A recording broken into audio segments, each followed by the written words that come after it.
So I'm hearing reports that you all think that this war is only Israel's. The Christian Zionist community has been in lockstep for decades.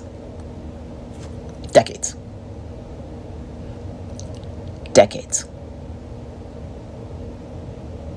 So the narrative that this is just Israel's war is not accurate at all. If you are a Christian who has been going to church for the last 40 years, then you know that this was where things were headed. You know that there was a drumbeat centered around the return of Jesus. You know this. If you're blaming Israel only, then you need to sit down, especially if you're a Christian, you need to sit down and take a review of your Sunday school lessons and teachings. Because they have been telling you Sunday after Sunday after Sunday after Sunday that this is exactly where they were headed. Good morning. Hi, guys.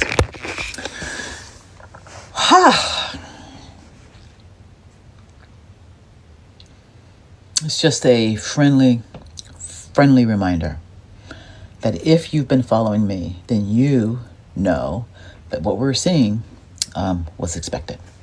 A lot of what we're seeing, the calamity, the chaos, the death tolls, were all coming. Something fascinating is happening on the right. And I think it's the same thing probably that's happened on the left, which is there's a lot of finger pointing going on. There's a lot of finger pointing going on. I mean, a lot. The religious right, and just Christians in general in America, have narrated the end times forever. I mean, for the return of Jesus, I can't remember a time when this was not the dominant narrative in the ecosystem. And if we want to drill down what happened in essence, but before I keep going, 2 documentaries to watch: God and Country and The Family. If you want to understand how the religious right got to be where they are today, watch The Family and God and Country, and then watch any other documentaries attached to those.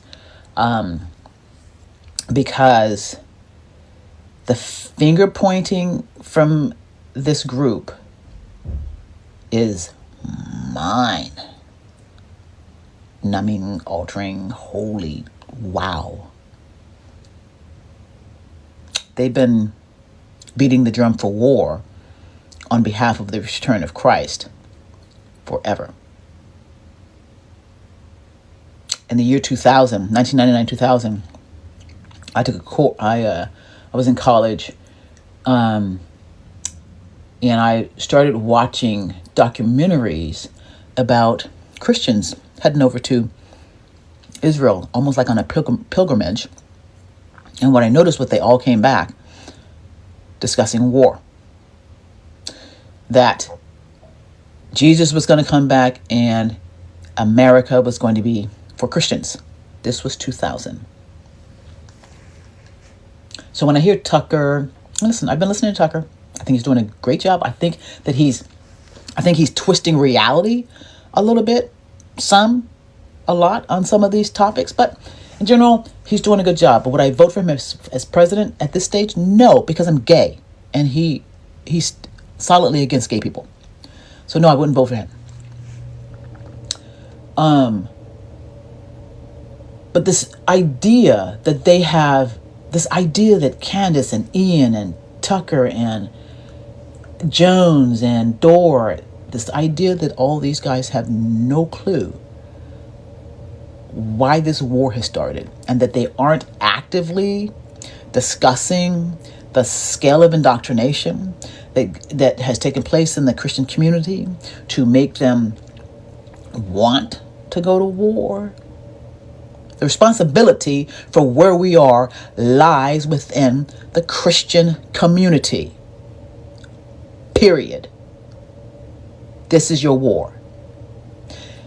And accountability means that the Christian community needs to stand up and speak out. If you're like, oh my God, I was duped, then speak to that. Speak to being duped. I was duped by Rachel Maddow, who is currently going around talking about how the UAE, Saudi Arabia, and Qatar wanted this war, and they pushed Trump into war via Jared Kushner. Jared Kushner has been at the head of this since Trump's first term. Paula White has been at the head of this since Trump's first term.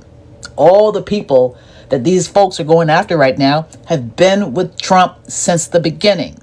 And so, if they are just now going, whoa, who are these crazy people on our team? It can only be because selective data was showed to them. Because the data about Paula White, that was out, I believe, during the 2020 election, because she was praying, she was calling on the South American and the African angels to come help Trump win. That's what those videos are. It's not the hit that you guys think that you guys are doing, because you were supporting her and Trump at that time. I'm frustrated today. I'm frustrated because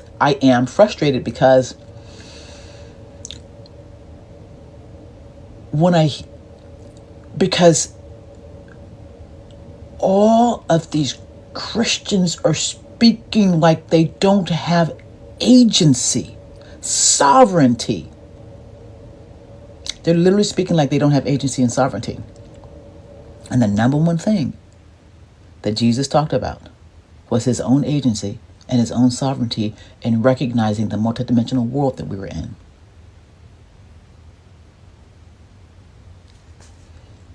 So, if you all want to proclaim to walk in Jesus's light under his teachings, then you're going to have to take responsibility for getting us where we are. Jared Kushner, in the emails that I wrote to the media, I said there were three groups that were pushing this. It was the religious, business, and political. Jared is the business angle. Lindsey Graham is the political angle. And Pat Robertson and all these other, even Tucker, who was on TV at one time, Christian man, right? Candace, Christian woman. Kirk, Christian man. This was always where this was headed. The minute, if you supported Trump, when the embassy was moved, then you knew war was on the way. And as I'm speaking to, not only am I speaking to Christians, but I'm speaking to the entire region, to the entire system that has sat back and not asked the important questions. What the happens when Jesus returns? Which is the question that I've been asking pointedly since the year 2000. What happens to our beloved Israeli and Jewish citizens? What happens to our beloved Palestinian citizens? What happens to the Christians in the region? What happens to the people in the region when Jesus returns? And I'm telling you, everyone said they will either convert or they would be unalived. Those were your choices because you were indoctrinated. Now, own the indoctrination and speak to that so that we can get through this. We're not going to get through this with you Christians saying it's everyone else's fault. It's Jared Kushner's fault. It's the Israelis' fault. How do you expect to have a country that can stand on its own when you can't admit the truth to yourself? You're going to leave the next generation of children, of Christians, of religious people wide open to this other arena that intersects with ours that David Icke knows everything about because he has a video on his YouTube that speaks directly to it. He was talking about this in 2012. I'm hot today because I don't like it when Christians lie over and over and over again. You wanted the war, now you're saying you don't want the war. You're pretending like you didn't know this is where it was headed. This was where it was always headed. And it's in the emails. I'm hot today. This is for educational purposes only. Stop lying and get the narrative straight so that you can take your sovereignty and your agency back, and so that you can give to the next generation their sovereignty and their agency so that they are friendly to other countries around the globe and not used against their own wills. Get the narrative straight.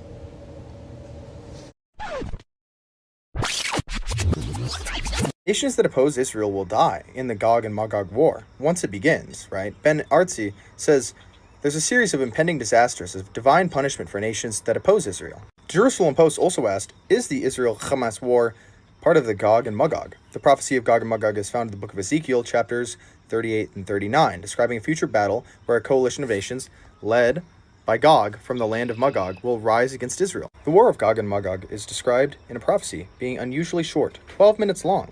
This is described by Vilna Gaon, a prominent 18th century Torah authority. This prophecy came 100 years before the advent of nuclear weapons, but now the discussion and the theories within this political and religious significance is that this would be a nuclear conflict. Israel News says that this may have been hinted at in the Bible. I don't agree with any of this, but the Friends of Israel Gospel Initiative says that this would occur before the tribulation period, right before the end of times. Now, I don't feel that any person, Christian or not, should believe that this is coming to pass. But it's important to say because some people do believe this, and that's why they want to arm and defend Israel. In part. Also, they get a lot of funding for their political career. Our church regularly sang a song called "We're Marching on to Zion." Yeah, it's so sinister. There's so much about Christian Zionism that is so harmful, right? Christian Zionism treats the genocide against, the displacement, the general suffering of the Palestinians as, I don't want to say at best, but as not the worst, irrelevant, and at worst, necessary, okay? We're talking about entire communities getting dehumanized and erased in the name of biblical prophecy, in the name of the end times. Whenever there is an escalation of violence, okay, the response from, and I can tell you this firsthand, the response from Christian Zionist leaders is usually one of triumph, is usually one of celebration, because to them, again, it's just another step toward the rapture. The worst result of this is the violence being done against the Palestinians. But even on the home front, I think that this really undermines democracy, because whenever you have this conflation of politics and religion, of church and state, as evangelical Christians are taught, it becomes not possible to have a normal, healthy political debate, because these evangelical Christians are viewing a geopolitical issue, an issue in the Middle East, okay? A conversation about the economics and the human rights and all of these very real subjects. All of that is getting framed in the sense of spiritual warfare for evangelical Christians, like how I was raised. I can't tell you how many times growing up I was told that we are not governed by political leaders or regimes or whatever, but that we were governed here on earth by principalities and powers of the air. That is based on a biblical scripture that I heard all of the time, and it has to do with these like demonic forces, like fallen angels, aka the Nephilim. We can get into that another time, babe. That is so much. Or demons, or Satan himself, or what the fuck ever. These demonic forces like playing the game of humanity, and these like principalities and powers of the air that were like physically stationed over regions of the world. And that whenever there is something in the geopolitical sphere to vote about, we had to, as evangelical Christians, look at the topics from the lens of spiritual warfare. Does that make sense? So like in that sense, there is no democracy. There is no consensus. There is no healthy debate. And that is why I always talk about how very deep the beliefs of evangelical Christians go. Growing up in Sunday school, I was taught from the Bible, those who bless Israel will be blessed, and those who curse Israel will be cursed. And from my perspective, I want to be on the blessing side of things. Of those who bless the government of Israel? Those who bless Israel is what it says. It doesn't say the government of, it says the nation of Israel. So that's in the Bible. As a Christian, I believe that. Where is that? I can find it to you. I don't have the scripture off the tip of my... You pull out the phone and use the Google. It's in Genesis. But so you're quoting a Bible phrase. You don't have context for it. And you don't know where in the Bible it is, but that's like your theology? I'm confused. What does that even mean? Tucker. I'm a Christian. I want to know what you're talking about. Okay.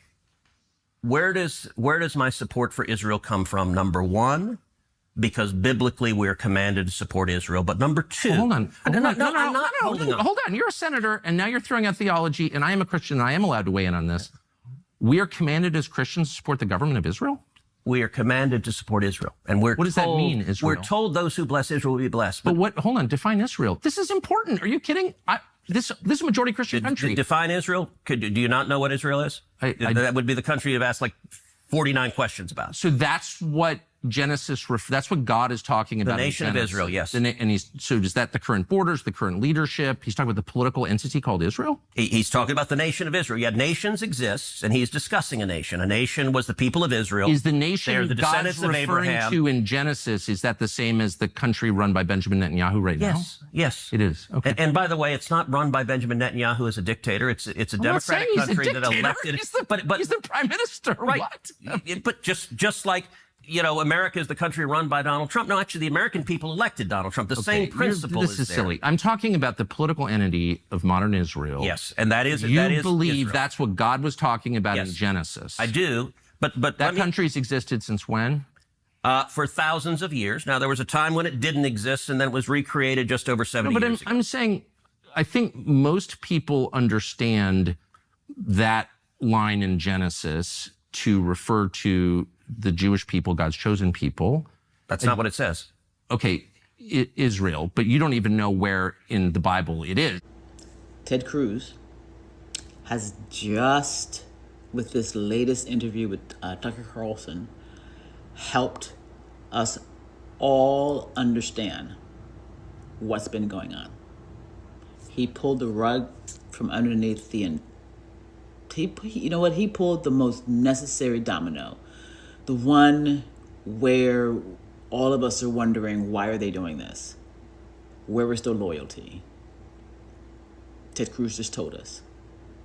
And so what that means is that they've been legislating. They've been legislating on behalf of Israel. And this is the left and the right. And so when it comes to gun legislation, when it comes to women's rights, when it comes to, are you telling me that all these guys have been working for Israel? I need answers. I genuinely need answers.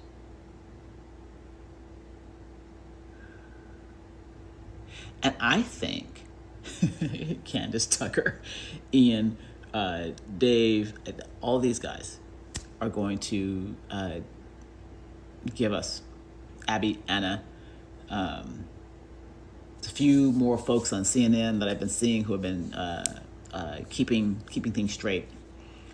But this is a big deal.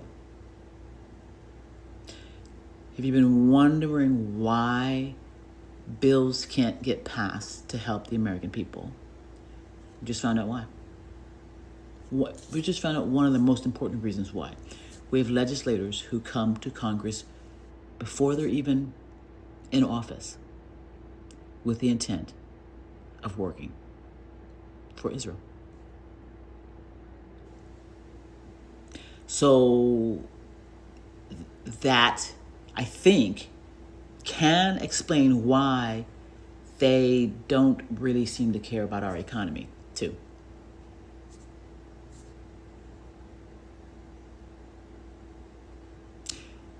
You all can make a lot of videos with this. The American people need to know this. And there's some very creative ways that you guys can do this with AI and whatnot.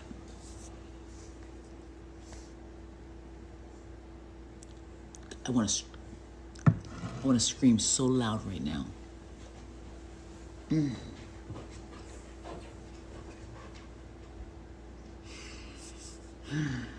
So just to repeat, just to take this in. We have legislators who are legislating for Israel now. You know, we've known they've got handlers. We've been putting all the pieces together. There are people out there who have been like, it's both sides.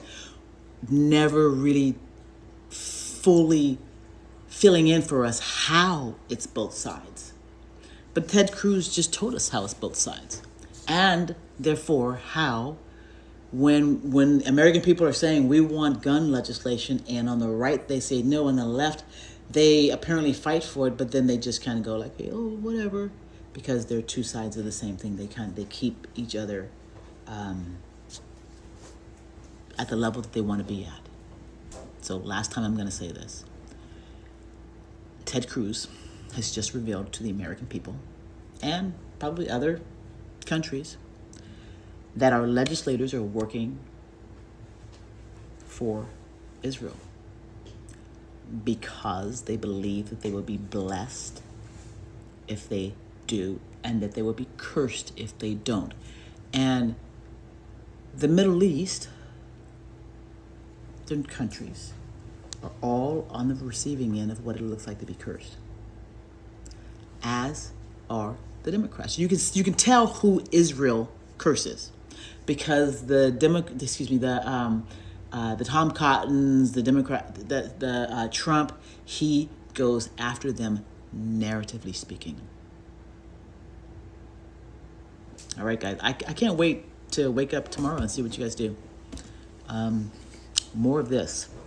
That would be another reason that I think so many people get behind Israel, because again, you're young, your brain is being developed. That is the time the Soviets understood this, that it was important while kids' brains were developing to feed them things. And this is one of the things that they were fed in Sunday school, as Ted Cruz says. If you are one of these people, I beg of you to please truly try to get to the root of why those pastors are telling you that. Get into the history of the Scofield Bible. Get into the history of when this became a thing and how before Israel became a nation, the Zionist lobby got behind these efforts to convince you that this was real. I mean, and for those of you that are wondering what it is, like what is dispensationalism? What do they believe? Dr. Taylor Marshall, who is a Catholic like me, did an amazing job going through this modern theology, just tackling it. And it was unintentionally funny how absurd it is that people believe that they had to break apart from the Catholic Church because of indulgences, right? That's what we learned in school. The Catholic Church was saying, give them this and you will get a spot in heaven. But then you have this section of Protestants who believe in the ultimate indulgence. God is going to bless me. I'm going to be blessed if I do whatever Bibi Netanyahu says. Make that make sense. Take a listen to Dr. Taylor Marshall breaking down, and this is only in part, you should go pursue this episode in its entirety, but just kind of crushing that argument. Take a listen. You guys know about the Scofield Bible? Oh boy, here's a rabbit hole for you. Here's a rabbit hole for all of us. In the early 1900s, right around when the Federal Reserve was founded and the Balfour Declaration happened, right at that exact same time, the Rothschild family hired this dude, this pastor in the Deep South. He made a new version of the Bible called the Scofield Bible. He wrote this new Bible that has all these new interpretations of the text. So they didn't change. Jewish influence. Yes, literally. That's where Judeo-Christianity kind of came from. And the idea that Israel is this modern Israel thing is the Israel of the Bible. It came from that Bible. And the Scofield Bible was funded by the Rothschild family. And then it was pushed because they owned the publisher that publishes like all the books. I think it was Oxford Press. And so they had the deals that they could make to get that Bible into all the mega churches across whole denominations of Christianity. And so that was when Christianity got kind of Jewified. Feel me? It sucks watching people sleep. I understand now why the higher ups call people sheep. They go where you send them. Of all the things that should offend them, they only focus on what you tell them should upset them. Did you know that modern day Christian Zionism can trace its roots back to a Confederate Army officer? Yes, that Confederate Army that fought an entire war in America to keep its slaves. This individual named Cyrus Scofield, or C.I. Scofield, after his tenure ended in the Confederate Army, became a lawyer. After he became a lawyer, and during his time practicing law, he became infatuated with this individual, John Nelson Darby, and his theology of dispensationalism. Now, dispensationalism is this very bizarre theology that deals with the end times and various eras throughout the world and throughout history. And you can Google it for yourself. I don't want to take the entire video talking about dispensationalism, but at the heart of dispensationalism is this faulty notion, this faulty understanding of what Israel is in the Bible. In the New Testament, under the New Covenant, Israel is not a country. Israel is not a nation state. Israel is the people of God. Israel is the church, the body of Christ, the New Covenant church. But dispensationalists think that Israel, a physical nation state of Israel, is critical and vital and necessary in order to usher in what's known as the rapture and the Great Tribulation, and then culminating in the second coming of Christ, and then 1,000-year millennial reign on earth, and then everybody goes to heaven. That's what dispensationalists think. And again, dispensationalism is the predominant view in evangelical circles today in America. That's why this is such a dangerous doctrine, a dangerous poison, and it is not just a matter of theological difference. It is not just a matter of opinion. It is a poison that has infected the church, that is giving rise to violence, genocide, and legitimizing the violence and the utter evil and wickedness that is being spread at the hands of this current nation state of Israel that exists over in the Middle East. During his ministry, at some point, C.I. Scofield became the elder statesman of dispensationalism. He became this very influential figure, this very influential preacher in this area of dispensationalism. And he published what's known as the Scofield Reference Bible. Now, that title is very important because in Christian circles, in Christianity, many people over the years have published what's called a commentary, which is their comments on the Bible. But they don't publish it as a Bible. They publish it expressly under the notion that I've read the Bible, I feel like I've understood the Bible, and I'm writing my comments to be able to help you understand how I understood it. That's what a commentary is. C.I. Scofield did not publish his thoughts as a commentary. He published his thoughts as a Bible. And that Bible became heavily influential and still is very influential in evangelical circles. Again, the Scofield Reference Bible, and you can Google all this for yourself. And that Bible has sold millions and millions and millions of copies, and it is full of this Zionist propaganda. It is full of this Israel-centric dispensationalism that has just utterly blinded people in the churches to thinking that because it's a Scofield Reference Bible and not a Scofield Reference commentary, that these are the inherent words of God, that this is, C.I. Scofield received divine revelation from God himself and was able to publish this Bible, and this is the only blueprint that we have going forward. Now, I want to keep this video 100% factual, but I'm going to give you some information that you can then go and do research on by yourself and come to your own conclusions that revolve around the funding of the Scofield Reference Bible back in the early 1900s. So when C.I. Scofield was first looking to write this Bible, he didn't have the funds available. He just didn't have the means to be able to write it and produce it and distribute it in a meaningful way. But again, he'd become a very influential figure in this dispensationalist circles. And so he started getting involved with this individual named Arno C. Gabeline. Now, Mr. Arno had started this, what's called the Seacliff Bible Conference. And the Seacliff Bible Conference was only open to dispensationalists. It only hosted people that adhered to dispensationalist rhetoric. The only people that taught at these conferences were dispensationalists. The only people that attended were dispensationalists. So it was a very dispensationalist heavy focus. And Mr. Arno was a ardent Zionist. He was, and remember, this is the early 1900s. So this is before the creation of the nation state of Israel as we know it today. This is early 1900s, and he was adamant. He was an ardent supporter for a physical nation state of Israel. So C.I. Scofield started preaching at these Seacliff Bible conferences because of his fame in the dispensationalist circles. When Gabeline found out that C.I. Scofield had this notion, this ideology to create these Bibles, these C.I. Scofield reference Bibles, Mr. Gabeline helped secure C.I. Scofield funding through Gabeline's business connections and then the people that were involved in these Seacliff Bible conferences. And so if Gabeline, the person who helped secure the funding for the Scofield Reference Bible, if his motivating factor and his drive was creating a physical nation state of Israel in order to fit and accommodate his own faulty understanding of theology and faulty understanding of eschatology and end times, if he helped secure the funding, doesn't that raise some questions? Every church had a Bible like this. Every Christian family had a Bible like this, and they put their family genealogy, the weddings, baptisms and burials. It was all put inside the Bible, and you passed it down generation to generation. This particular Bible was published in 1905.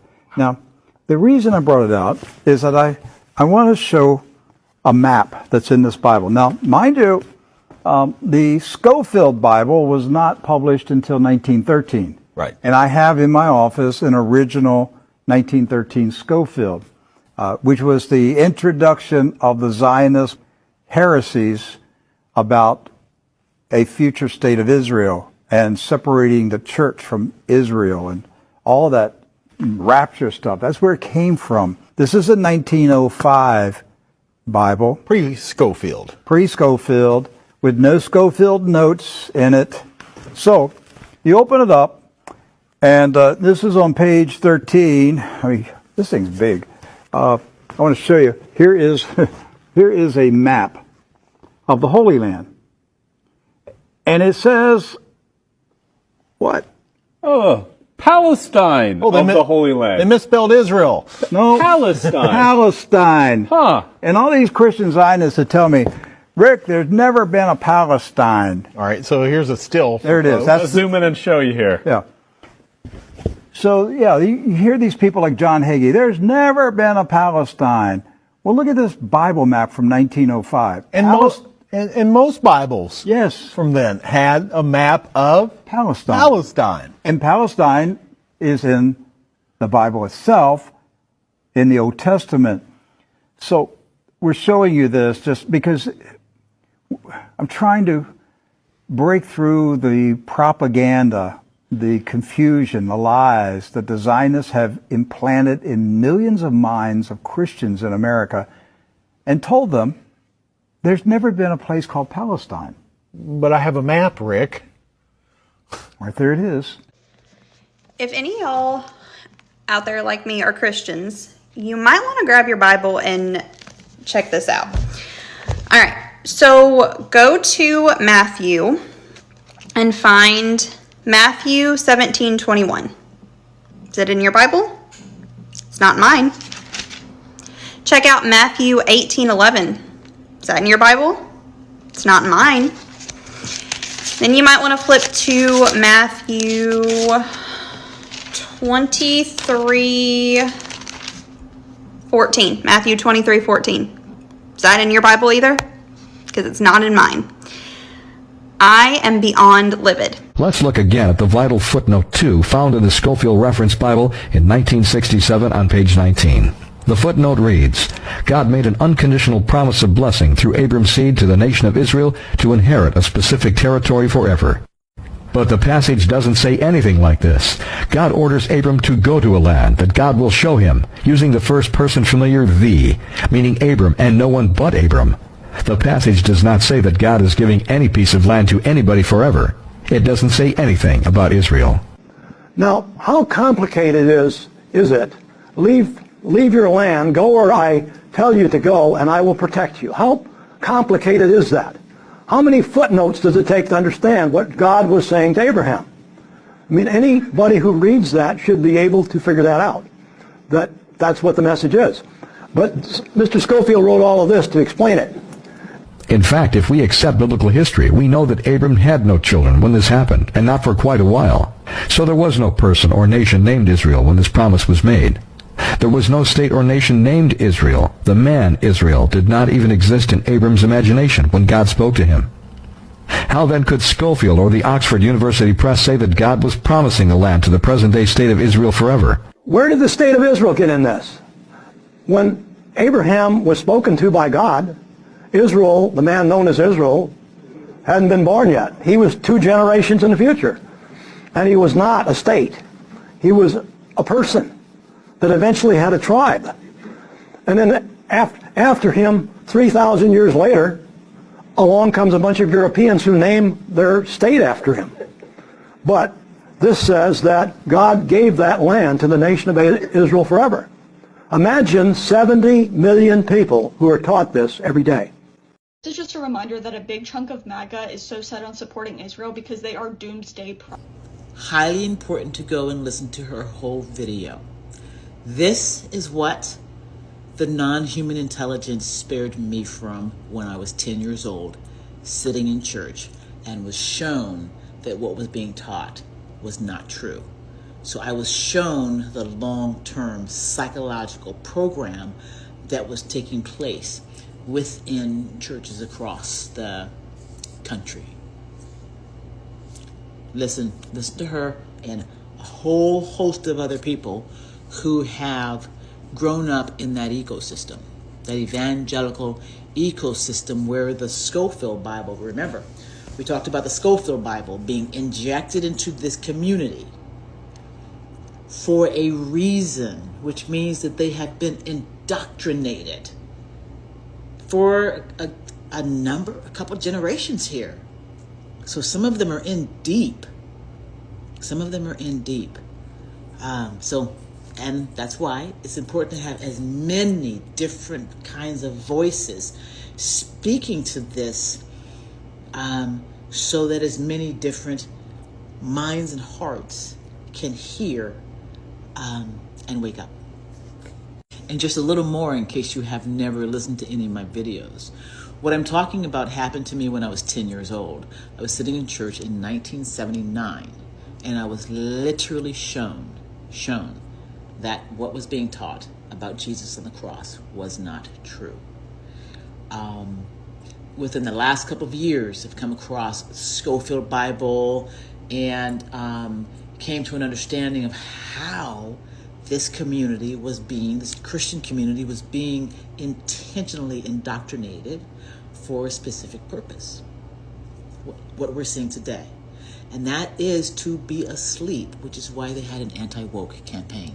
So it's time to be awakened by folks like this young lady and many others in so many other communities who knew and who know that there is another way to walk with your faith. This is just a reminder that a big chunk of MAGA is so set on supporting Israel because they are doomsday preppers. A lot of MAGA is evangelical, and if you don't know much about evangelicalism, they are big on rapture theology and end times. So a lot of these people like Mike Johnson or Ted Cruz are some examples. They want to make sure that biblical prophecy is happening. And when they think when they're supporting Israel, they think they are ushering in this prophecy and these end times. And evangelicals are often obsessed with the end times. Like, they're always saying it's just about to come, it's just about to happen. They've been saying this for a long time. So they are quite literally wanting to base foreign policy off of the Bible. And that's a problem. And I don't think people realize how often evangelicalism impacts our politics, and that's obvious in some ways, but I think in a lot of ways it's not, especially for people who are not familiar with evangelicalism, and that's why I talk about it so much. But if you don't believe me, you should see the interview between Ted Cruz and Tucker Carlson, where Tucker Carlson starts drilling him about supporting Israel, and Ted Cruz says out of his own mouth the reason he thinks like we should be doing that is because it's in the Bible. Which, yeah, that's insane. Someone suggested that evangelicals are trying to accelerate the end of times because that's the only way that Jesus will return.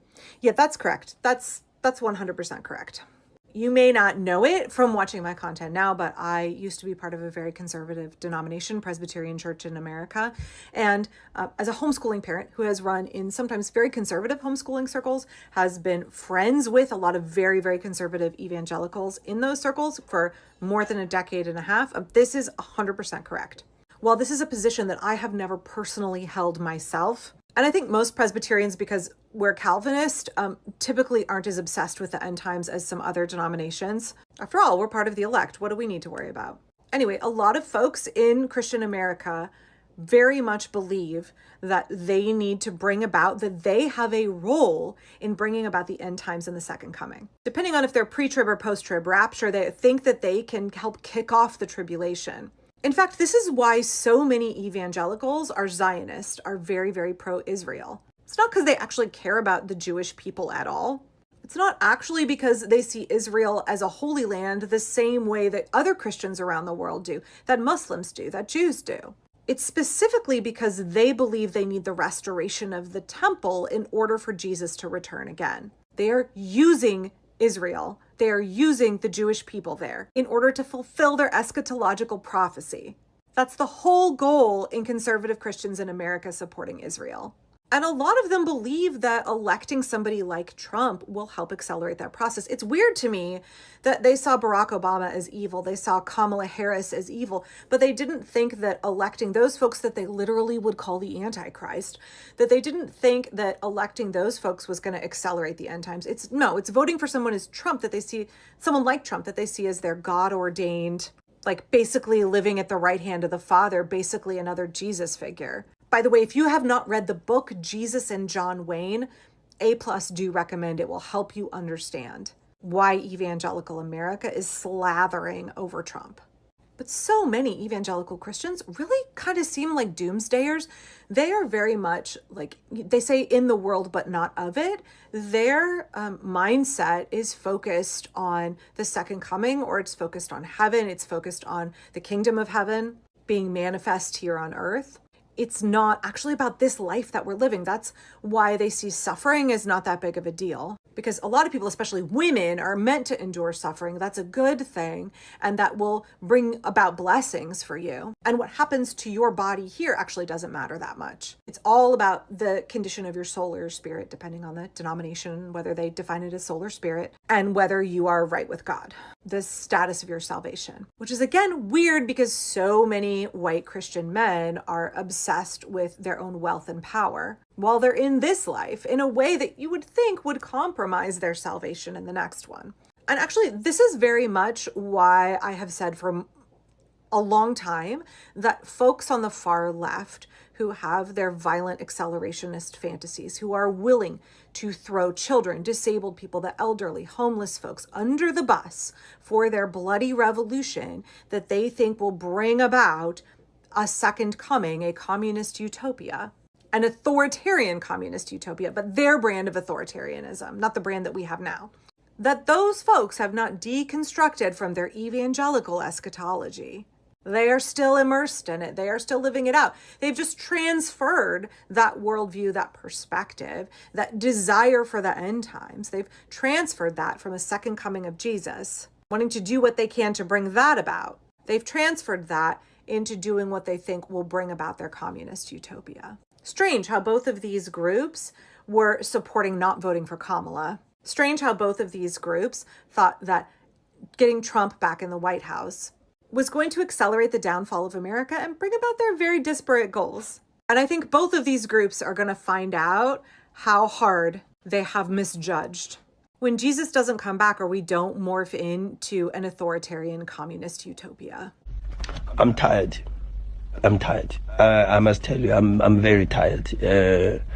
I'm tired. I am, and I'm allowed to. By the way, I'm human, and it's perfectly normal for someone to be tired, and I'm tired. I am a rich Jew backed by a richer Jew. He made that airplane so cheap for me, I couldn't help but buy it. This is Kenneth Copeland, perhaps the scariest and richest pastor in the world. Do you really believe that human beings are demons? No, I do not. And don't you ever say I did. Known for his $300 million net worth, $7 million mansion, and his 3 private jets, with his very own airstrip behind his house, he's managed to become one of the wealthiest pastors America has ever seen. And I'm going to his church to find out why. The first thing I noticed was Kenneth selling everything you could think of and the Bible somewhere. But as the sermon began, I learned that a lot of this church's message was to basically claim blessings from God, and if you had enough faith, your life would be blessed. But only if you've contributed your tithes to help your favorite pastor Kenneth maintain his lavish lifestyle. The media said Joe Biden's president.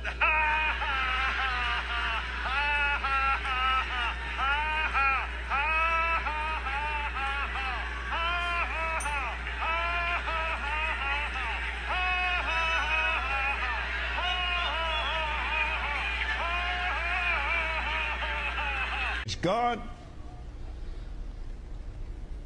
Abraham, Isaac, Abraham, Isaac, and Jacob. Jacob became Israel, Jesus, and George. What? This nation, particularly to Christian people, should be completely, totally based on what George Washington said to Jesus. The Jesus? first act of Congress, number one, the first act of Congress was to enter covenant with the Almighty God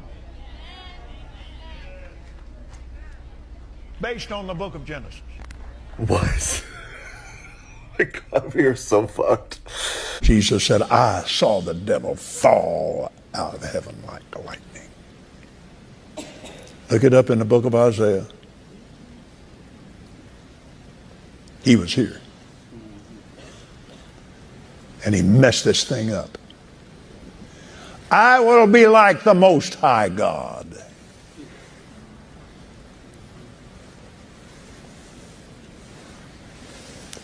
He left his place. And instead of being Lucifer, now he is Satan. Lucifer, son of the morning. Now, I didn't get this from the Lord, but just from reading, I'm convinced that he was Jesus' personal angel. And I'll tell you something else. It says his beauty, he was beautiful, and his pride fell. I am totally, completely convinced he's ebony black.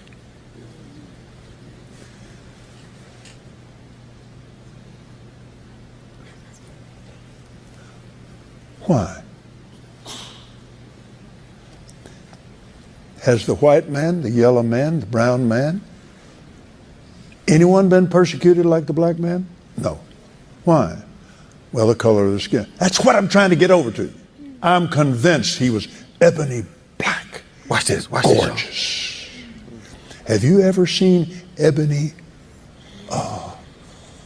the wood itself and the grain? And he had musical instruments built within him. Everything but the trumpet, that's God's. Phil Driscoll let me know that for sure.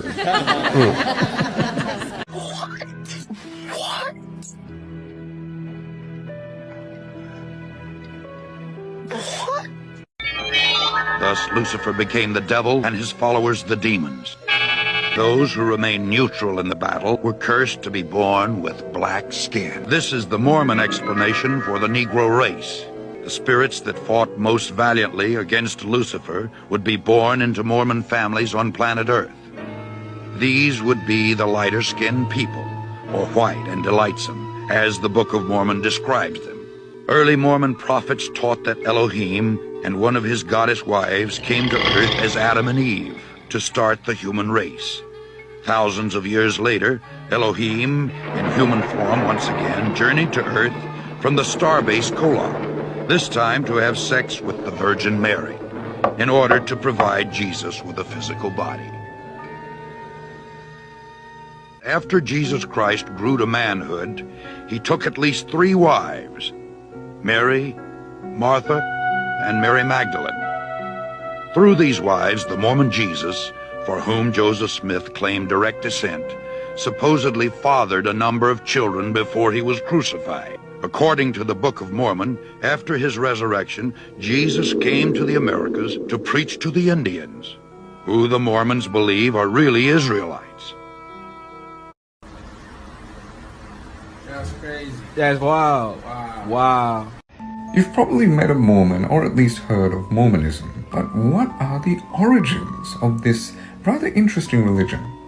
Well, to understand this, we need to travel all the way back to the 19th century. During this time period, Joseph Smith Jr., the founder of this religion, was living in upstate New York.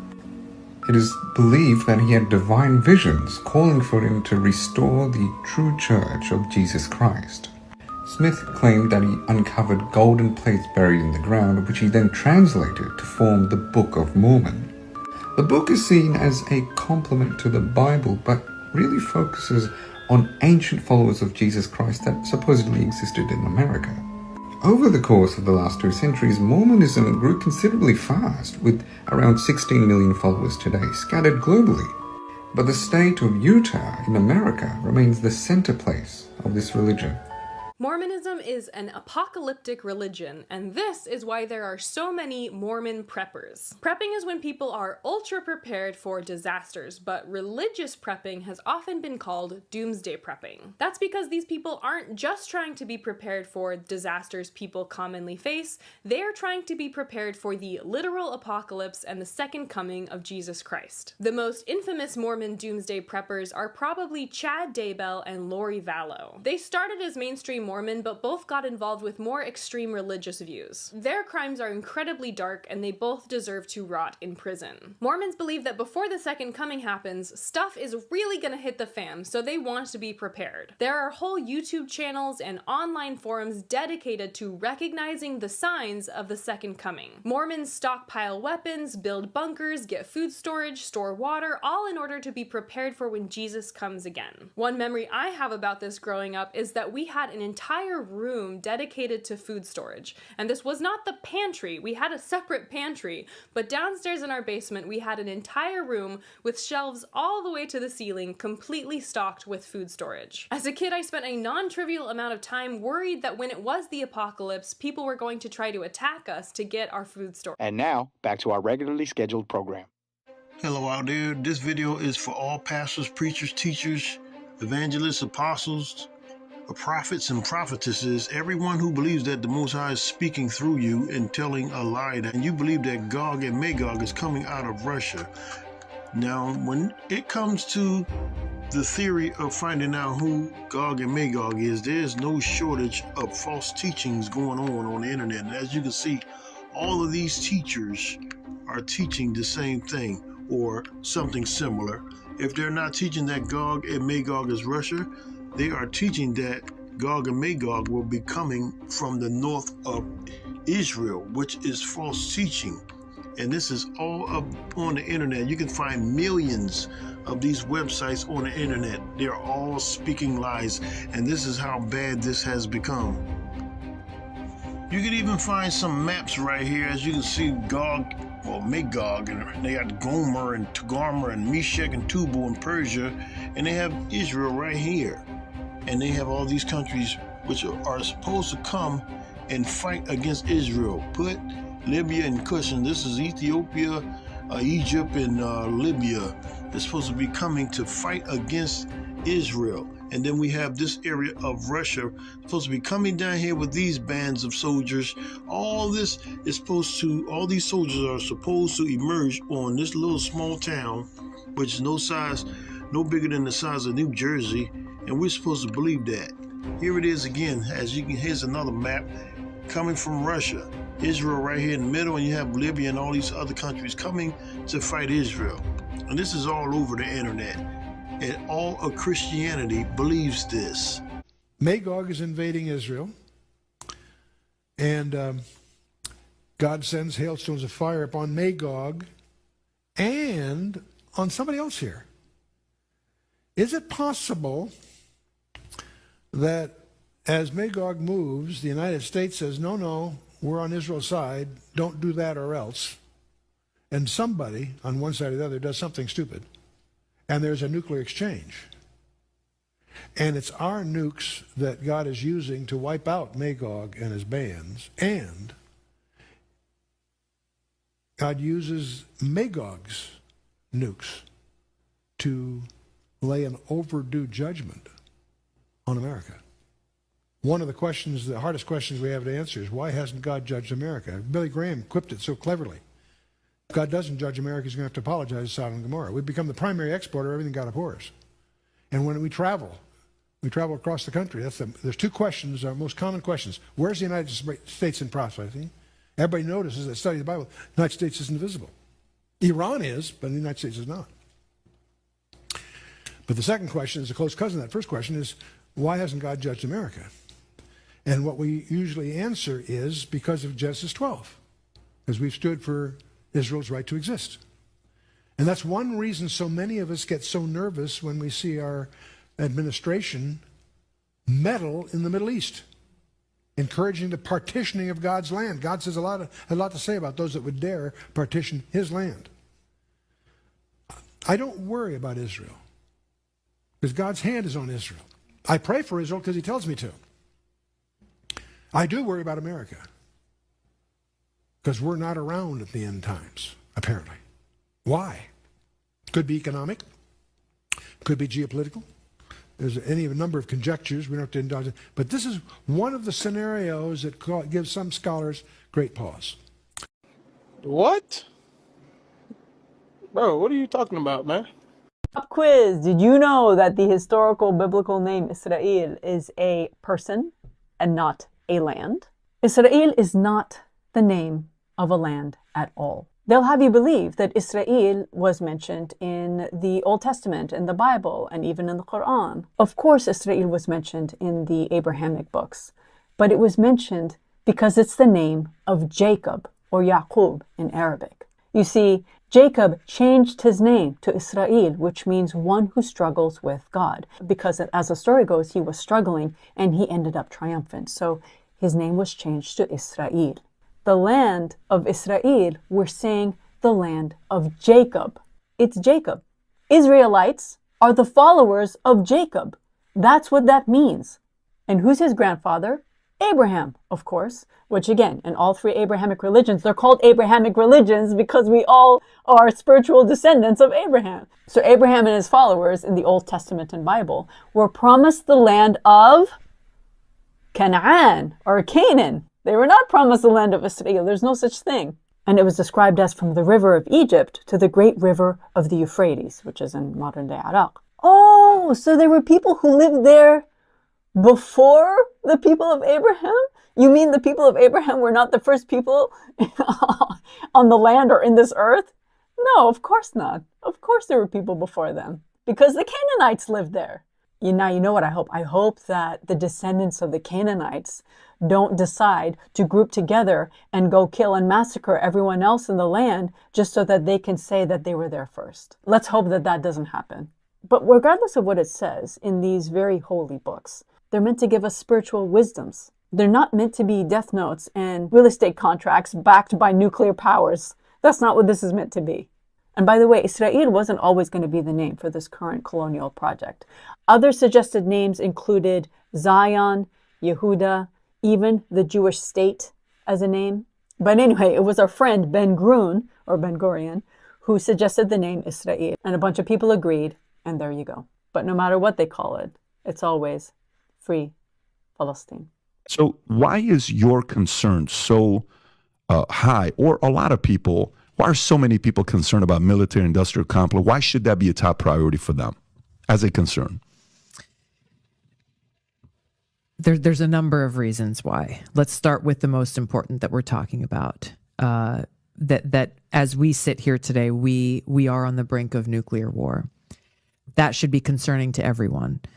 It should be even more concerning that we have people in positions of consequence and power and influence, both those who hold public office in the highest offices of the land, as well as those who don't, but who are just as influential, talking about the prospects of nuclear war as though it is just like any other kind of war, talking about the fact that Putin and his government has changed their policies to make it so that they can deploy nuclear weapons, whether they be tactical nuclear weapons or strategic nuclear weapons, if they feel that they are facing an existential threat, specifically omitting the words an existential threat because of a nuclear threat or nuclear weapons. So whatever they deem, for any reason, to be an existential threat will give them the authority to be able to deploy these nuclear weapons. The fact that we have these pundits, these talking heads, these government officials discussing the prospects of nuclear war as though it is something that can be won is shocking and extremely dangerous. Ronald Reagan had the most famous and most important statement after he negotiated some of these non-nuclear proliferation treaties, telling us very clearly, a nuclear war can never be won and should never be fought, period. Things have only gotten worse. Things haven't gotten better since then. We have more nuclear weapons. They have become more sophisticated. A nuclear weapon would kick off a nuclear war that would destroy all of humanity.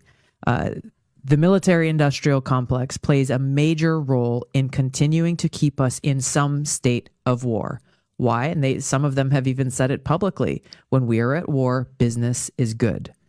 What is the cost? The cost comes out of our pockets, our bank accounts, the American people, the taxpayers. We are paying for it, where those dollars could be and should be dedicated towards actually serving very real needs of people that we have right here at home.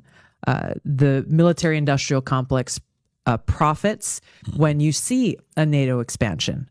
That because who are the people that these NATO countries are buying weapons from? They're buying the weapons from our military-industrial complex.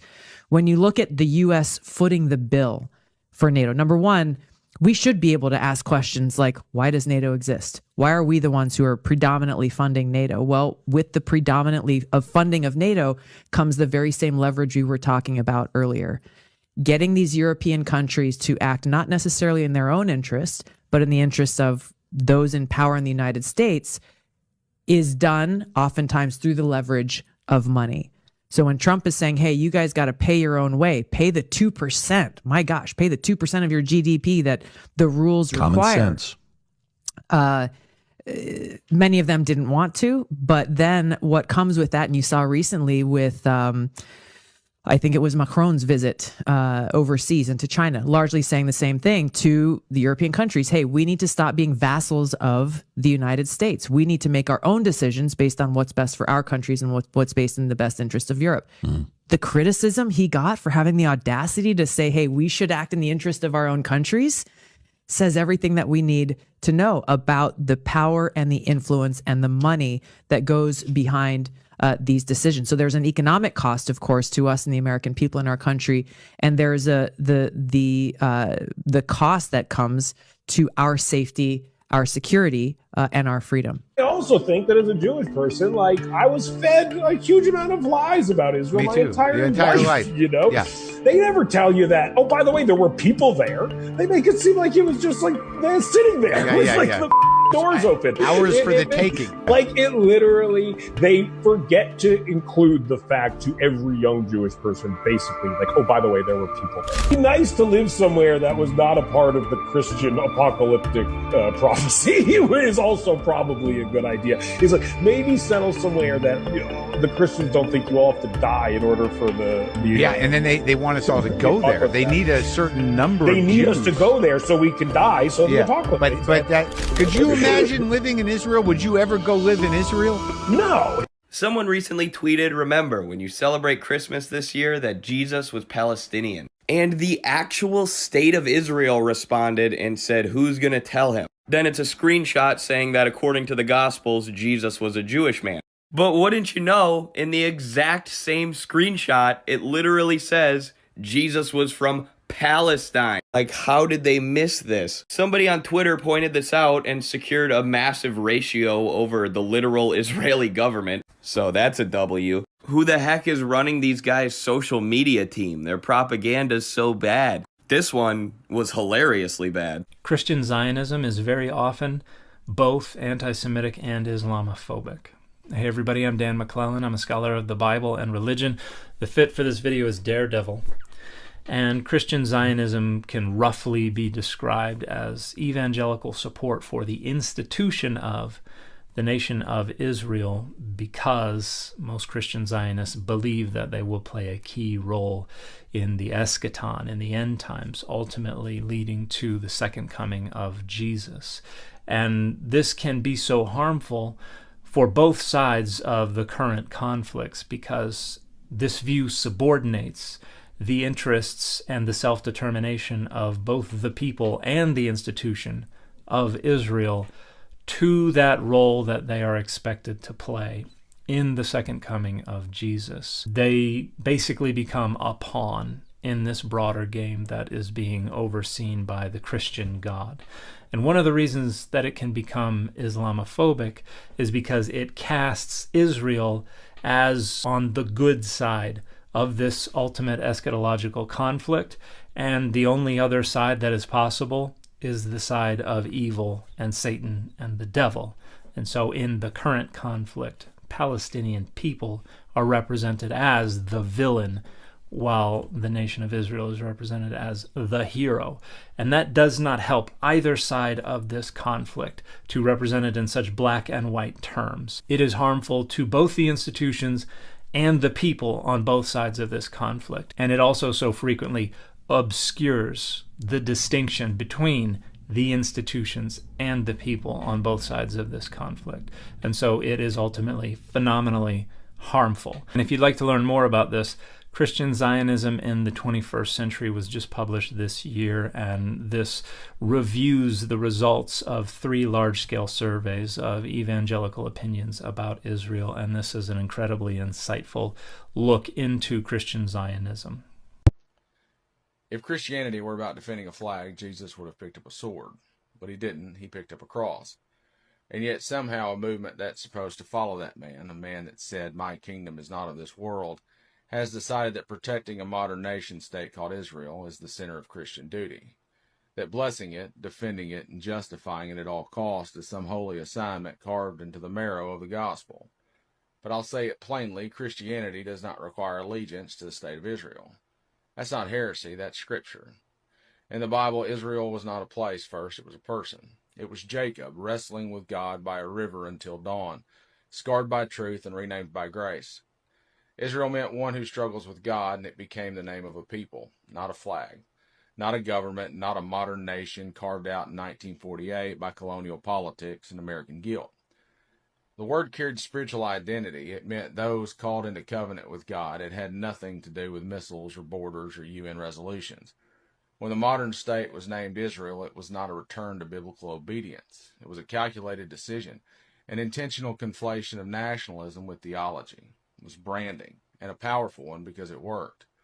Because now when people hear Israel, they imagine sacred continuity.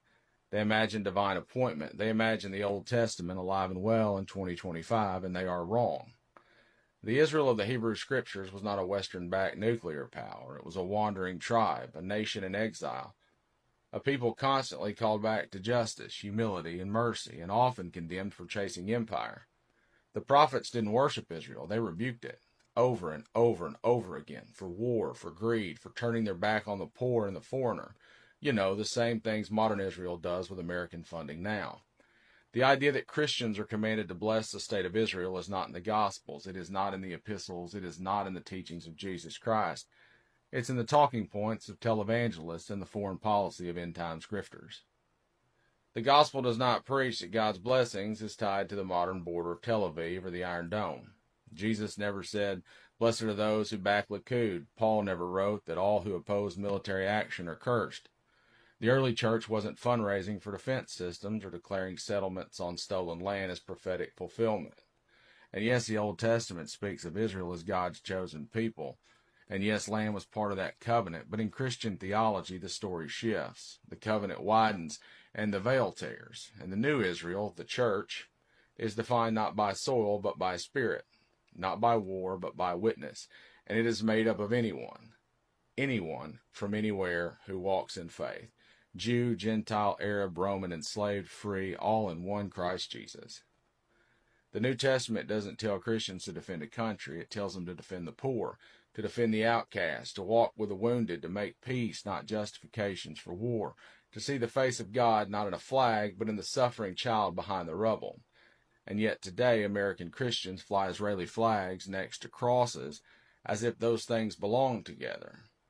They equate criticism of the Israeli government with blasphemy. They pretend that military aid is a sacrament and that genocide is somehow covered under the blood of covenant promise. And Christ weeps at that lie, because if the gospel means anything, it means you do not get to use God as a shield for political violence. You do not get to bomb refugee camps and quote Jeremiah. You do not get to drop white phosphorus and call it fulfillment. That's not Christianity, that's idolatry.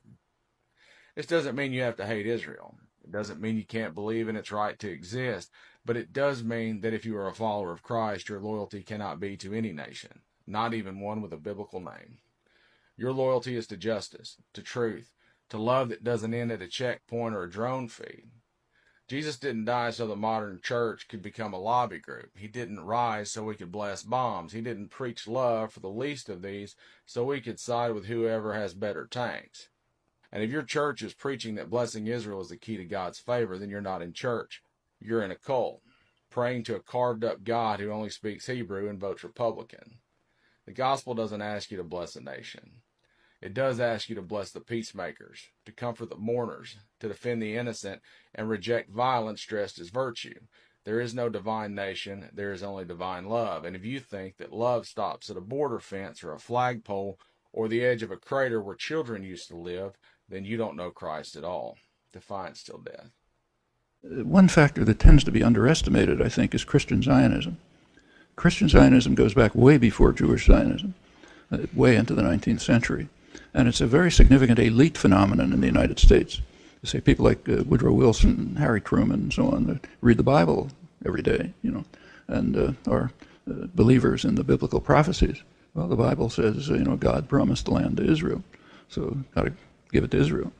By now, it's expanded from elite Christian Zionism to mass popular Christian Zionism, with the enormous rise of the far-right evangelical Christian movement since mainly pretty much in the 1950s. It was always around, but became expanded and organized, a major base for the Republican Party. And they're super Zionist. They're also extremely anti-Semitic. Their theology, if you read it, is you have to support Israel because that'll lead to Armageddon, and everybody gets slaughtered, and the souls that are saved rise to heaven, and everybody else goes somewhere bad, and including all the Jews. You can't be more anti-Semitic than that. But 160,000 Jews can be saved because they're going to recognize Christ in time, or so. That's the story. There are tens of millions of Americans who believe this. They're a large part of the base of the Republican Party now.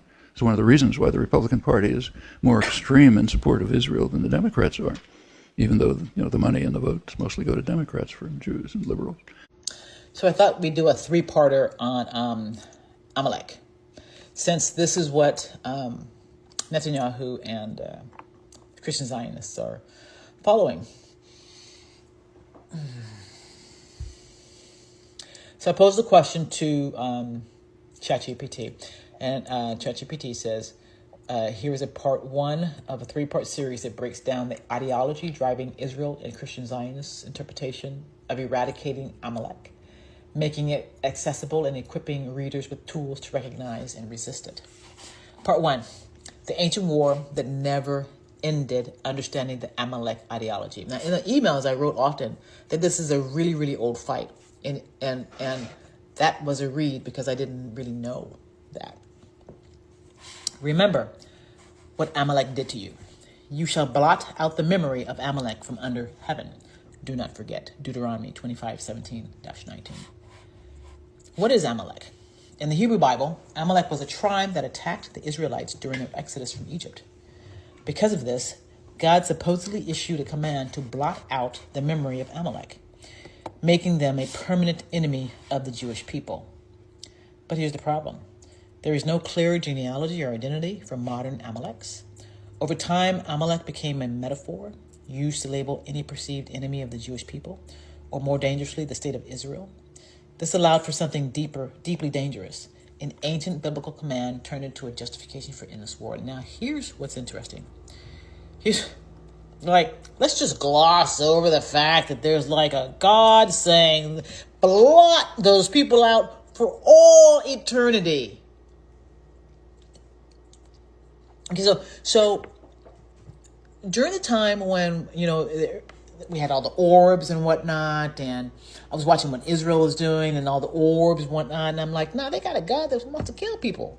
That's the realization that I'm waking up to, right? So here is another situation where the Israelites are like, got a God that's like, let's blot somebody out.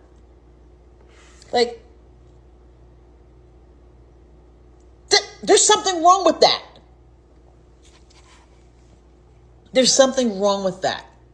Just everyone needs to get on the same page that how many groups have gods that say it's okay to blot out other groups. I'll wait. How many other religious? I don't want I want major religions on the world stage pushing for power. How many of them say blot out enemies and maintain vengeance disposition for thousands of years? This ain't real. Who uses, I just sound like my grandmama right there. Who uses this ideology today?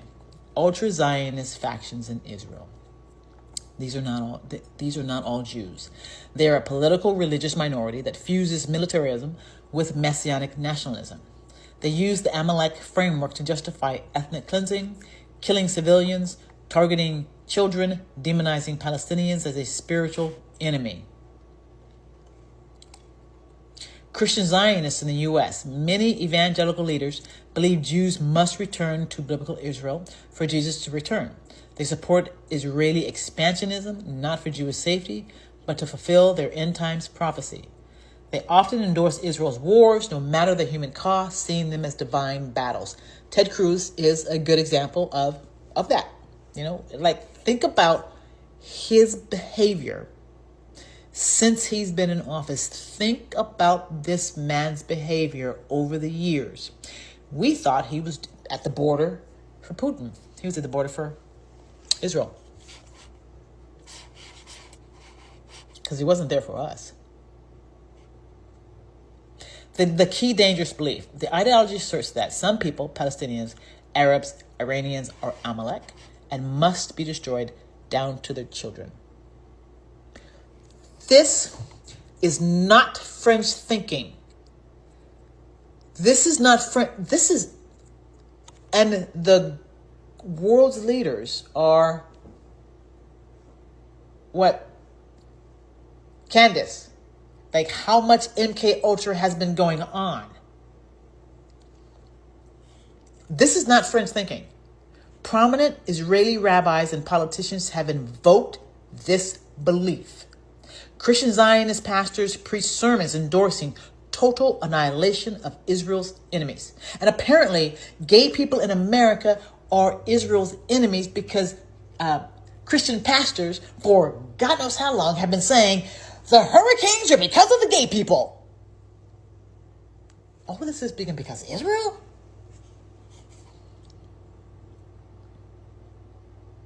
And that brings us to the moral inversion. Killing children is justified, unaliving children, I hope this stays up, and it's justified as preventing future threats. No, it's not. No, it's not. Peace efforts are viewed as defying God's command to wage holy war. This is an inversion like nothing I've ever seen. Why this must be confronted. This is not about religion or theology. This is about weaponized scripture, justifying genocide under divine instruction, turning political enemies into eternal threats. This is, for them, this never ends. Do you understand that? Do you understand that? Once they get that region, they're going to start, they've already started here. It's not just a Bible story, it's a living ideological weapon with political funding, media protection, nuclear backing, and massive psychological impact. If you've been wondering why McConnell was protected for so long, it was because of Israel. There's a part 2 and a part 3. Part 2 is how Christian Zionists built a global machine on the back of Amalek. And part 3 is how to disarm the narrative and fight back spiritually, intellectually, and strategically. Okay, part 2 of understanding the ideology Amalek. Part 2, Christian Zionism, the real-life cult behind the quest. When the Jews reclaim their land, the Lord will return, a common belief among U.S. evangelical Zionists. The secret alliance, why Christians back a Jewish state they don't even believe in. This is where it gets surreal, like something out of Assassin's Creed or The Matrix. You'd think Christians and Zionist Jews wouldn't align politically or theologically, but Christian Zionism has built a massive political machine based on the belief that the Jews must return to Israel, rebuild the third temple, and fight end-time wars so that Jesus can return. And I've been talking to y'all about this directly since the year 2000, and when I was 10, again, I was shown that this, no. No. Let's be clear. They don't care about Jews surviving in the long term. Their goal is prophetic fulfillment, not Jewish safety. The moment Jesus returns, in their theology, Jews must either convert or perish. That's interesting, because that's what the Jews, that's what Christians will say to me every single time. Do you know that I've talked to you about this already? That when I was taking this class on, because I took the Christian Bible, good Lord. The Bible as literature. I took that course in college. Why? Because I had a lot of friends who were Christian and I wanted to understand what they were talking about, because they were having these premonitions and these dreams, and it was going against what they were saying. And what they were saying to me was going to lead them to war and death. And so, let's see, the Jews must return to Israel, rebuild. They don't care the moment Jews return. So what does that sound like to you? In-game mission where you support a faction only to trigger the final cinematic. How it took over U.S. politics. Christian Zionists through mega churches. You got a 1982 video of Netanyahu with Pat Robertson.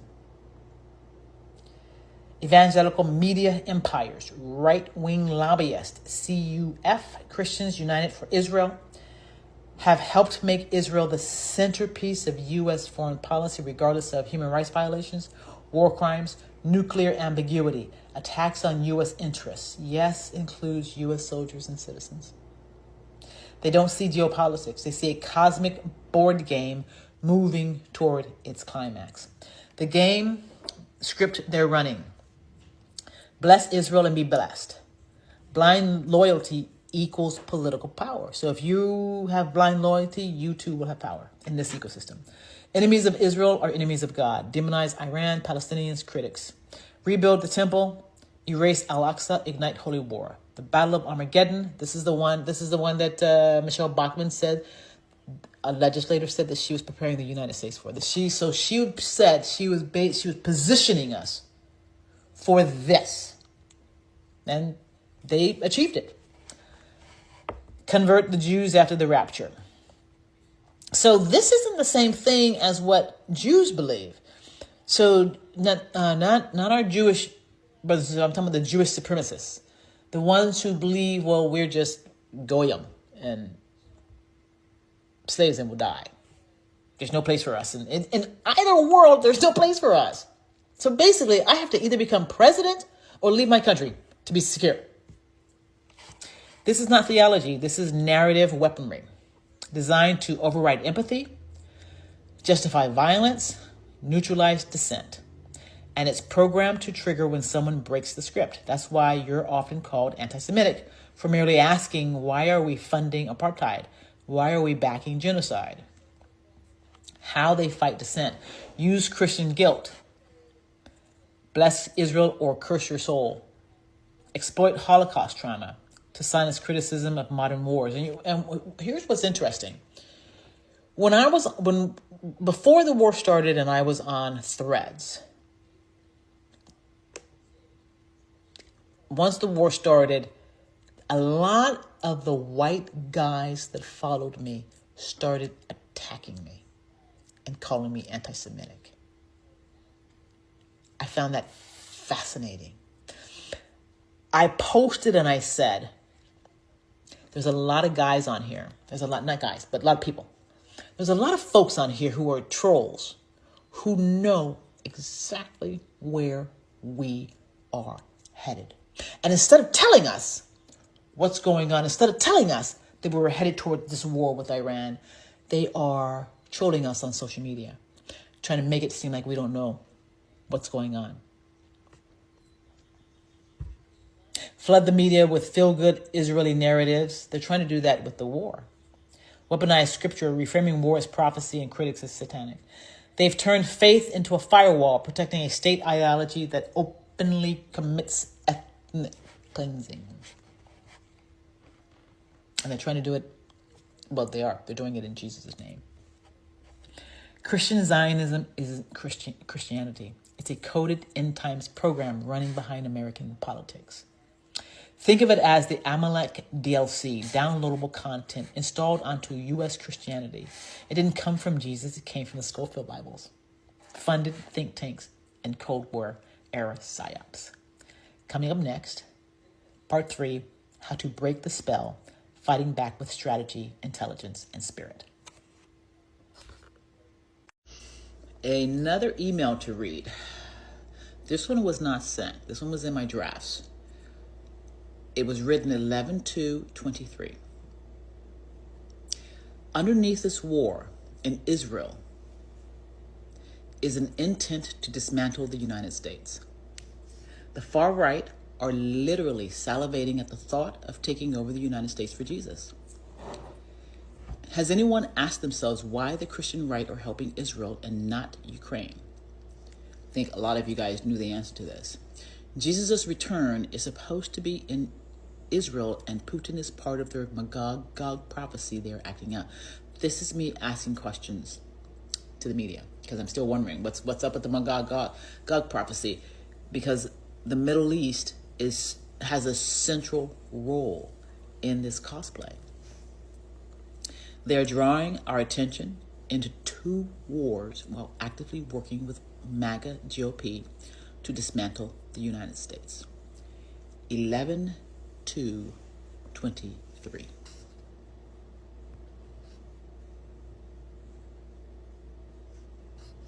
Okay, and now here is an email that I wrote to the Rachel Maddow Show. This one was sent October 13th of 2017.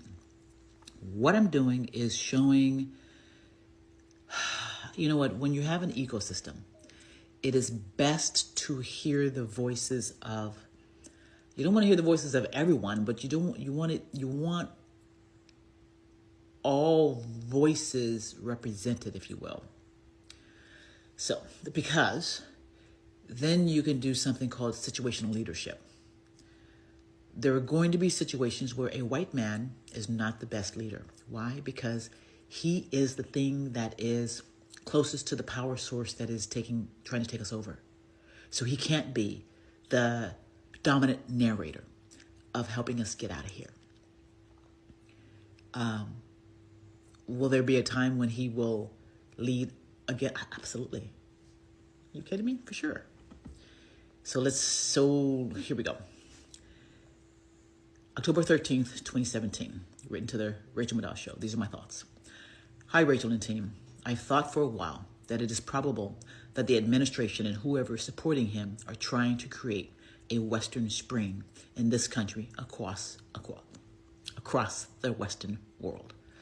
Do you all think it's within the realm of possibility that the Tom Prices of the admin are fleecing America on purpose? Now, at this point in 2017, I was watching Trump's admin, and I said, it looks to me like they are doing things intentionally to piss off the American people, to piss off the base. They're fleecing the American people on purpose. Trump is doing it as well. But do you think it's within the realm of possibility that it's a strategy to enrage the left and the right and to get people to turn on their government? They do this while stoking and playing to their base, whom they know will support them. This is automatically creating a schism between groups. How large is their support really? Is their level of support being inflated by bots and trolls? These are questions that I'm asking. Maybe someone can take a look at the variables that are present during the Arab Spring, that were present during the Arab Spring. This is the important part. It ties in with Tucker. Also, has anyone looked into Michelle Bachmann's trip to Russia right before Crimea was taken? Or before Russia invaded Ukraine? I'm not sure which it is. Michelle Bachmann is on the President's Evangelical Council and came back from Russia praising Putin for his good Christian values. The evangelicals are willing to hold up Trump. Are they willing to also hold up Putin? Yes, we found that out. Yes. Is there a relationship between the evangelical right, the desire for a Christian nation, and Putin proclaiming himself to be the last bastion of Christian morality? These are questions and wonderings. I am curious if they fit into the larger picture of what's going on. Is there a group trying to create a Western Spring in this country for the purpose of taking over the country? It seems so. If there is, what countermeasures can be taken? Remember, this was written October 13th, 2017. Is the Trump and men creating crisis when it comes to services offered to citizens by way of healthcare and response to natural disasters so that people again turn on their government? It seems like they are trying to create a scarcity of services to anger people. They will either turn on each other or help each other. We must help each other because they are creating the ecosystem, and they have for a very long time. I know since 1979, they're creating the ecosystem for us to turn on each other. So far, listen, thankfully, we have seen people move to help each other, and this is what we see the American people do every single time. It seems like they're trying to create a sense of scarcity in our country. Scarcity of resources creates desperation. Desperation leads to people turning on on the ones in power. People in this admin have said again and again that they want to dismantle our government. Why are we letting it happen? It's like a slow-moving infection. You let it get too deep and it will be hard to recover. It's beginning to feel like it's getting too deep. This was October of 2017. This is real. This is me talking to the media. This is real. This is happening. And if you all think that the evangelical right and their very rich partners will end with what has happened so far, they will not. They're only just getting started. They will get comfortable with their wins, and their fanaticism will take hold. Historically, this has happened before. I pray for the people in all branches of government and in public life whose job it is to forewarn us about such things. My prayers with you. My prayers are with you and your team. We're going to need some divine intervention on this one. Again, October 13th of 2017. And this one is tying to, when we're asking questions, what is happening and has been happening to the right? You need to go and look up some of the videos that I've done and other people have done on the Scofield Bible and how it was injected into the Christian community. It was written in 1909. So this has been going on for a very, very, very long time. Such that folks were groomed from childhood to do what they're doing now. They don't know anything else. So they don't know anything else. And so in an ecosystem like that, where you know there is a force trying to take it over,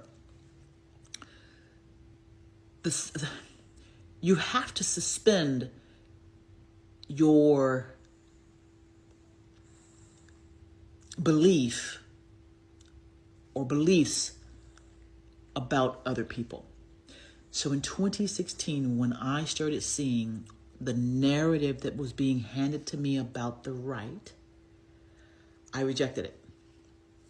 I kept saying, they're trying to get me to hate them.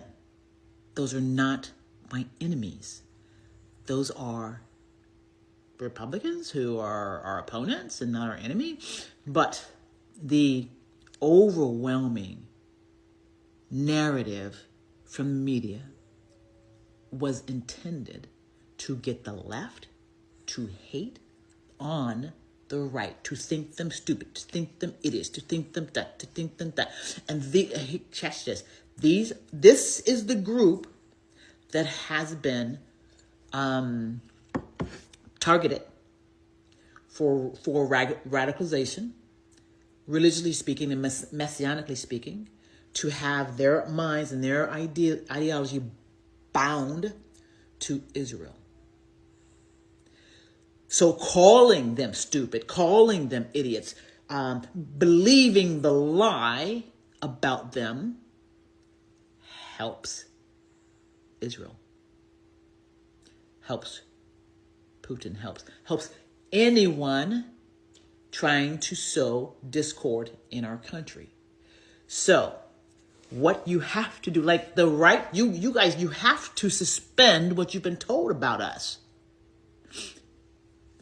The left are raised to believe that the right, again, I've already said it.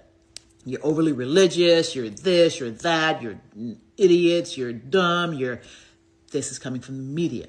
Now, tell me if you were raised on the right, tell me what you were taught about Democrats, because the messaging about Democrats that I started picking up early on was that Democrats were evil.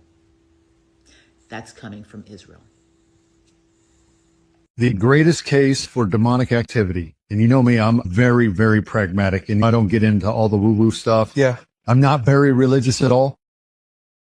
But the greatest case for the devil is the Democratic Party. I've never in my life, every time I look over there and I wonder if God's real sometimes, the fact that the Democratic Party exists and I see some of the things that they're a part of and the things that they stand behind and push, the people groups that they exploit is the greatest case for the devil, which in turn is the greatest case for the existence of God.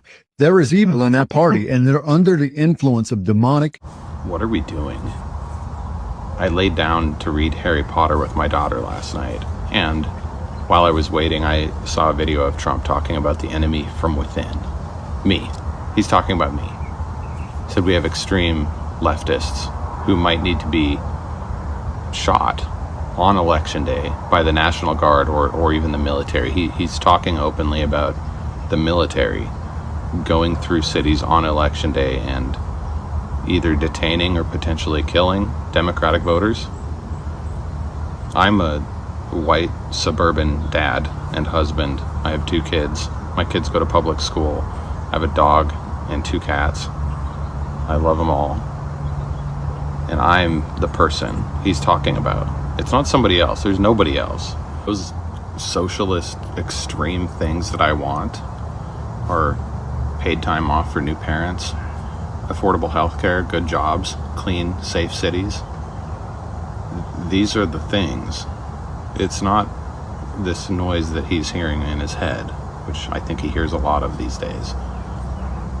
It's just regular stuff that helps people get ahead. It's these commercials he's running about trans undocumented immigrants getting sex changes or whatever. I don't know who he's hanging out with.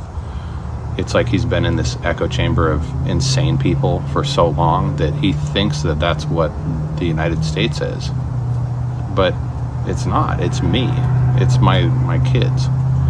My neighbor across the street is a MAGA Republican. He watches our house when we go camping. We're all regular people here, except for Trump. And it's not a joke. He's not joking. In 2020, he told the Proud Boys to stand back and stand by, and then he told them to fight like hell to overturn the election results. And they did. And he didn't do anything to stop it. I wish that he was using this as a metaphor, but I don't think he could spell the word metaphor, let alone use one. And it's on Republicans to stop this. Black people, Hispanic people, Asian people, gay people, liberal, educated, white people, we're all voting for Kamala Harris.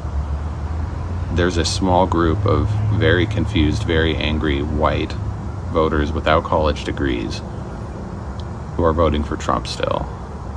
And I have to ask you people, if you're one of those people, do you want to kill me? Do you want to kill your neighbors? Do you want to kill people for disagreeing with you politically? Because I don't.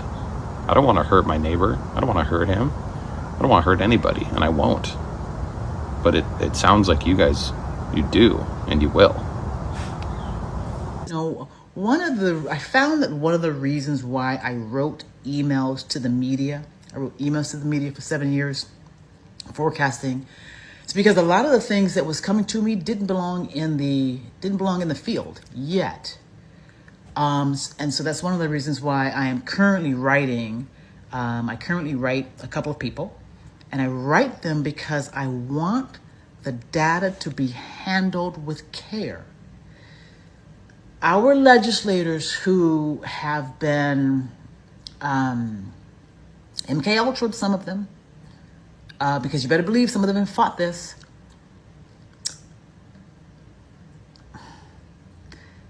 We have to handle this with care without allowing them to lead us into attacking ourselves.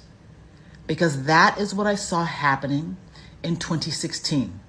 What I saw happening was myself, I was fully on the left at the time, not on the left. I was on the left, right? I was going to say the same left, but folks on the left have known what's been going on, so I stand corrected.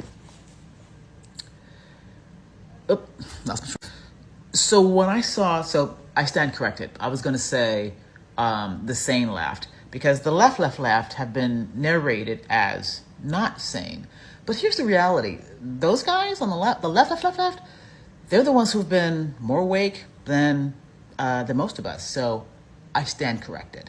The thing about being awake is you have to have a narrative. You have to have a narrative, and it can't be screaming, and it has to be a networked narrative. So I stand corrected, and let's get this narrative right. Left, right, I don't care where you come from. I don't care where you come from. Don't care. Don't care if you've been a Zionist. Don't care if you've been on the far, far, far left. We need everybody across the board sitting at this table, throwing in their ideas and helping us narrate our way through what is happening. Because what has gotten us here has been a narrative. So the only thing that's going to get us through is a narrative. And so what I saw happening in the very beginning, right, 2016, I'm aware that something is influencing us because I'm watching my friends change. And I'm starting to be really irritated with them online. I said to my wife, I said, you know what? Our friends are really irritating the crap out of me. And I feel like I want to grab back at them. Where that wasn't there before, right? There is a stark change on social media from us not fighting to us fighting.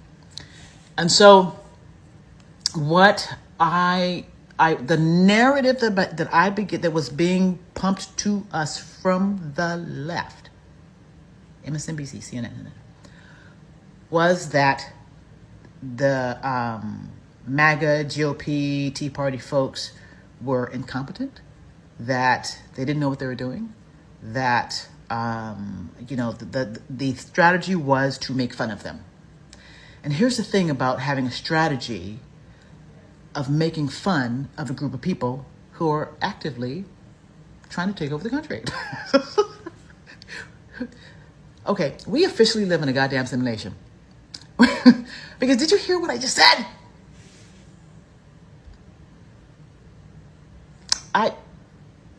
We live in a simulation. There's no way. There's no way. Okay, so anyway, simulation or not, we got to get through this. So it doesn't matter. You're right. At this point, we got to just kind of say it doesn't matter what this is. We'll find out along the way. So the narrative, I just told you about the narrative that was being fed to me. And so what I did was I rejected it. Not all out. And I rejected it because I began to see folks on the left changing. Folks I was getting along with, I was no longer able to get along with. The emails that I began writing in 2017 said something very, very clear. There is something in our ecosystem that is trying to divide us. It is painting Democrats as evil and Republicans as silly. You see how neither narrative was great for either group. Neither narrative for the left or the right has been good from the media about who we are. Do you know at some point in the emails, this is what I started saying. I don't know who the fuck is narrating about the American people, but they don't know who we are. When there is a global tragedy, the American people fucking step up every single time. Whoever is doing this does not know us. They don't know us. And because they don't know us, and that was the intensity that I had in the emails. The intensity I had in the emails was we defend ourselves no matter what. We defend ourselves offensively and defensively. And we narrate ourselves. We narrate who we are. We narrate whether or not we want to go to war. My father was in the military. And I'm not talking to my family right now. I will be talking to my family soon. I just needed to get through this time period. I needed to understand what was going on. I needed to understand what was injecting itself into my household when I was growing up. Painting itself like it was a friend, but it was actually an enemy of my family. Let's go. This religion saying that it was going to save me. And the only thing that it did was attempt to feed into my mind ideas that were against me and my family. I'm going to stop now because I'm getting on my little soapbox. Listen. In order to get through, I'll stop here. In order to get through what I did in 2016, 2017, was I made a decision not to believe the lie being told about Republicans. I made a decision not to believe the lie being told about white men and women. I made a decision not to believe the lie being told about Muslims. And a lot of you have done the same thing. You've done the exact same thing. That's one of the most important ways we get through. We make the decision not to believe the lie about our neighbor. And you want to know what? When you marched, it's exactly what you were doing. So guess what? It may not look like we're doing anything. It may not look like we've accumulated enough strength to say we don't want this, but it's happening. Keep going. Keep going. And remember this. One of the reasons why you're starting to listen to Tucker and Candace and other individuals that, way back when we used to be able to hear each other. Someone got in between us and started throwing social bombs at each other. And we took it in and we believed it. And we're ending that. That's what's happening. And we're taking our voice back as Americans. That's what's happening. All of the culture war propaganda, it's bait. It's all fake. You know, I'm watching videos by Daniel Schmidt and John Doyle. I'm watching videos by young white guys who think that our country is being run by black bureaucrats. Young white radicals who have been screwed out of a future. Their future has been mortgaged. This is a country financed by debt. No one is deflating this global debt bubble. We are all going to pay the cost.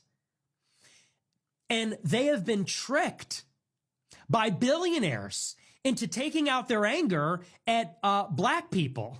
But they are not the planners and the managers of our society. And yet, young white radicals, all of their righteous indignation and anger is being channeled and directed at Democrats. It's being directed at bureaucrats in the federal government.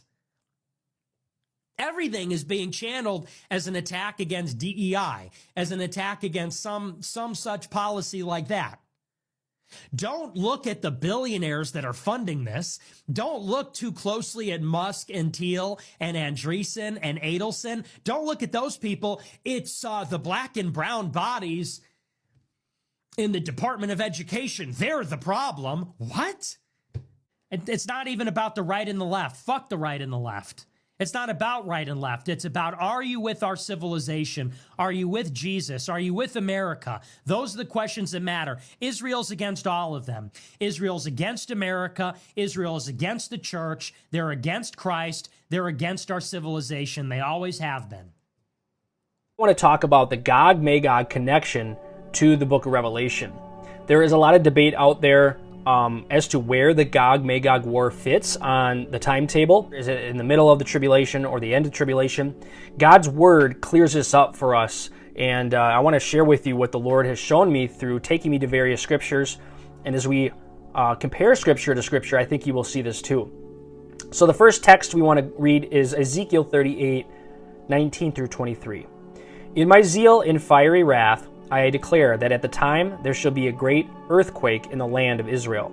The fish in the sea, the birds in the sky, the beasts of the field, every creature that moves along the ground, and all the people on the face of the earth will tremble at my presence.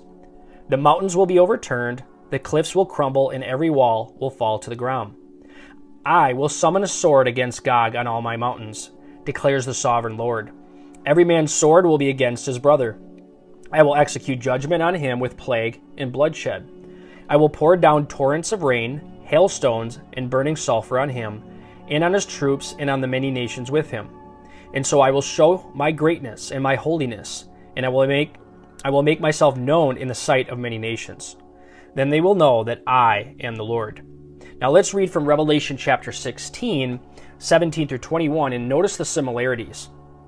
Then the seventh angel poured out his bowl into the air, and a loud voice came out of the temple of heaven from the throne, saying, It is done. And there were noises and thunderings and lightnings, and there was a great earthquake, such a mighty and great earthquake as had not occurred since men were on the earth. Now the great city was divided into 3 parts, and the cities of the nations fell. And great Babylon was remembered before God to give her the cup of the wine of the fierceness of his wrath. Then every island fled away, and the mountains were not found. And a great hail from heaven fell upon men, each hailstone about the weight of a talent. Men blasphemed God because of the plague of the hail, since that plague was exceedingly great. So let's take away some of the similarities between the 2 texts. In Ezekiel, we read here that there was a great earthquake in the land of Israel in verse 19. As also in Revelation 16, verses 18 through 19, we read that there's a great earthquake in Jerusalem. It said that all creation shakes at his presence in Ezekiel. And in Revelation, it said, a loud voice with noises, thunderings, and lightnings came from heaven. It says in Ezekiel that the mountains were thrown down and the steep places fall. And then we read in Revelation that every island fled away and the mountains were not found. It also says that great hail from heaven, about 75 pounds each, was a plague that was given in Revelation. And in Ezekiel, flooding, rain, great hailstones, fire, and brimstone fell. It also says in Revelation that a voice from heaven says, "It is done." In Ezekiel 39 verse 8, "Surely it is coming, and it shall be done, says the Lord." So you can obviously see there's too many similarities to ignore that there is a tie between these two texts. In Ezekiel 38, this happens when Gog comes against the land of Israel, hence the Gog-Magog invasion. In Revelation 16, this is the seventh bowl, and this seems to precede the second coming of Christ.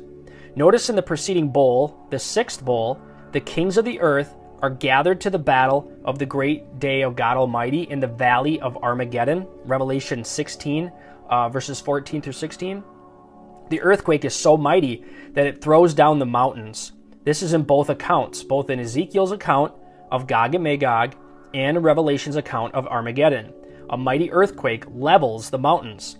This can only happen once. Could the Gog-Magog battle be a part of this final battle of Armageddon? And then Israel is seen burying the dead and bringing the weapons for 7 years?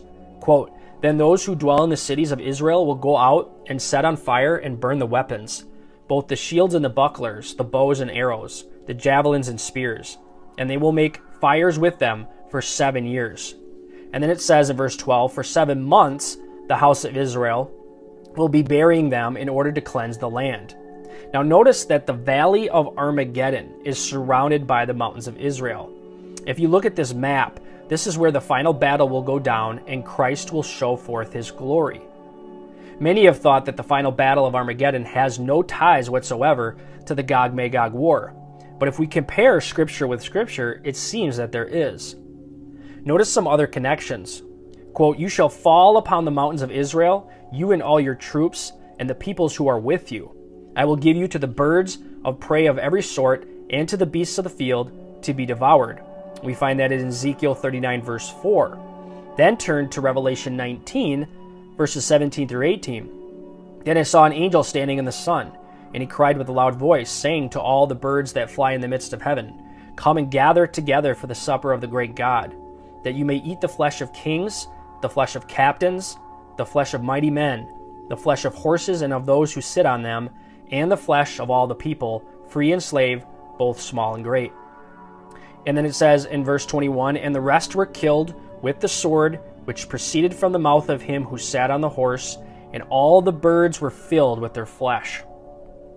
Notice another connection, that panic strikes the armies of the men. In both accounts, God sends a panic on the wicked, which causes them to attack one another. In the Gog-Magog battle, it says in Ezekiel 38 verse 21, "And I will call for a sword against him throughout all my mountains, says the Lord. Every man's sword shall be against his brother." And then we find in Zechariah 14 verse 13 in the battle of Armageddon. In Zechariah chapter 14, the prophet gives an account of what happens on the day of the Lord, the day that Jesus comes back to fight against the combined armies of the earth at Armageddon. "And it shall come to pass in that day that a great tumult from the Lord shall be among them, and they shall lay a hold every one on the hand of his neighbor, and his hand shall rise up against the hand of his neighbor."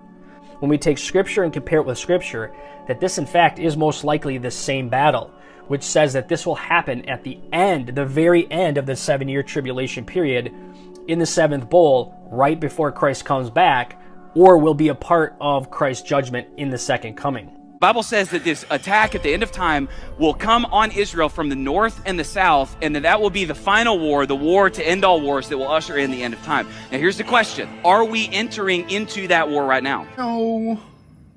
In Ezekiel 38 and 39, it mentions nations Gog and Magog. It most certainly does not mention the nations Gog and Magog. It says there is a person, Gog, from the land of Magog. Slater got confused so that by the time of the 1st century, the author of the book of Revelation could talk about Gog and Magog, but only then as agents, still not as different nations. Getting to how this guy interprets the passage is like trying to trace a line of the game of telephone that's been going on for 2,500 years. That's that would be like modern day Russia. Gog and Magog have nothing to do with Russia. Name Gog was quite possibly based on the name of the king Gyges from Lydia in the 7th century BC. Magog was probably chosen as his land just to make it rhyme. Names are not correlated with any particular place in the world, and certainly not Russia. It also mentions Persia in Ezekiel 38 and 39. That corresponds to modern day Iran. I mean, if you squint your eyes tight enough to close them, it could correlate to anything. Generally, no, modern day nation states are not the same things as ancient empires. What we do know is that if Iran enters the war, that Turkey and Russia will probably go with them. Right behind them will be North Korea and China. You know who Ezekiel says will be involved in this war? It's Ethiopia. Why is he ignoring that and claiming instead it's going to be Turkey, North Korea, and China? Number one, he really doesn't care what the Bible says about this. And number two, he obviously has no understanding of international affairs. And if all of the world powers start attacking from the north and the south, start trying to attack Israel, that could be the war to end all wars. The whole Gog and Magog thing is just a passage saying that God will face down evil at the end. Trying to use this as a map to interpret current events just inevitably makes people look stupid. In the 1st century, the Jewish historian Josephus claimed that this was about the Scythian Empire, which was a threat to the Alexandrian Greek Empire. Across the medieval period, it was interpreted to be about the Vikings, the Huns, the Cathars, and the Mongols. It was only in the 12th century that it got interpreted to be about the Kievian Rus, the Slavic group that was gathered around Kiev. After that, it was interpreted to be about the fight between Napoleon and the Russians. Contemporary crazy Christians often associated with Russia and Iran. That's much more about their own neuroses than it is about the Bible. There's a lot of hope in Ezekiel 38 and 39. The Lord himself, Jesus Christ, will descend. He will take the battlefield and he will win the war once and for all. And Ezekiel most certainly doesn't say anything like that because it doesn't know anything about Jesus. We, however, know that Jesus is disappointed. These people should stop it. Taking people out of Palestine is such an inconvenient story today. Really glad to see that Joe Rogan is continuing to speak out about what's happening in Palestine. You've got Candace Owens, you've got Ian Carroll, you've got Dave Smith, you've got Greenwald, you've got Abby, you've got who else? Speaking out about what's happening in Gaza to the Palestinians. Now listen, one of the things that he said was, no one wants to talk about it. I don't really think he meant that the way that I heard it, but I want to address it because it's not a true statement. It's not true that people don't want to talk about it or haven't been talking about it. The left has been talking about this for decades. Black people, Farrakhan, Joe Rogan. Why don't you listen to Mr. Farrakhan? See what he has to say, and then what? Listen now. Because if you go back to the Scofield Bible being injected into the Christian community, if you go back to the stories I've told about my family come across really angry white boys, like you are young. Why are you so angry like you have lived 50 lifetimes? Too angry. Unnatural. So the anger... At the age of 10, I understood that the anger coming out of young white boys was unnatural. Such that when one of them burned a cross on Halloween while wearing a KKK outfit, because his parents were going to one of those Christian churches that Zionists had their hand in. If you were one of these young boys, you were, by definition, chosen for Mossad's pretend world to play the role of the moat for them. A moat, right, is the thing that creates the space between a castle and the king's enemies.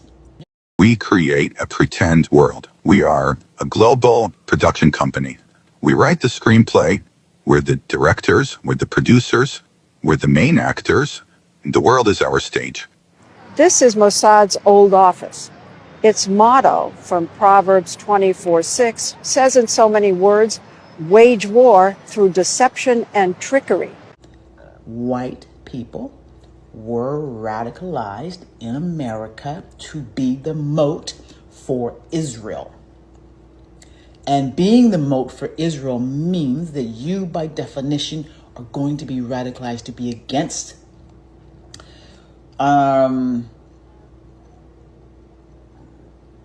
diversity in your own country.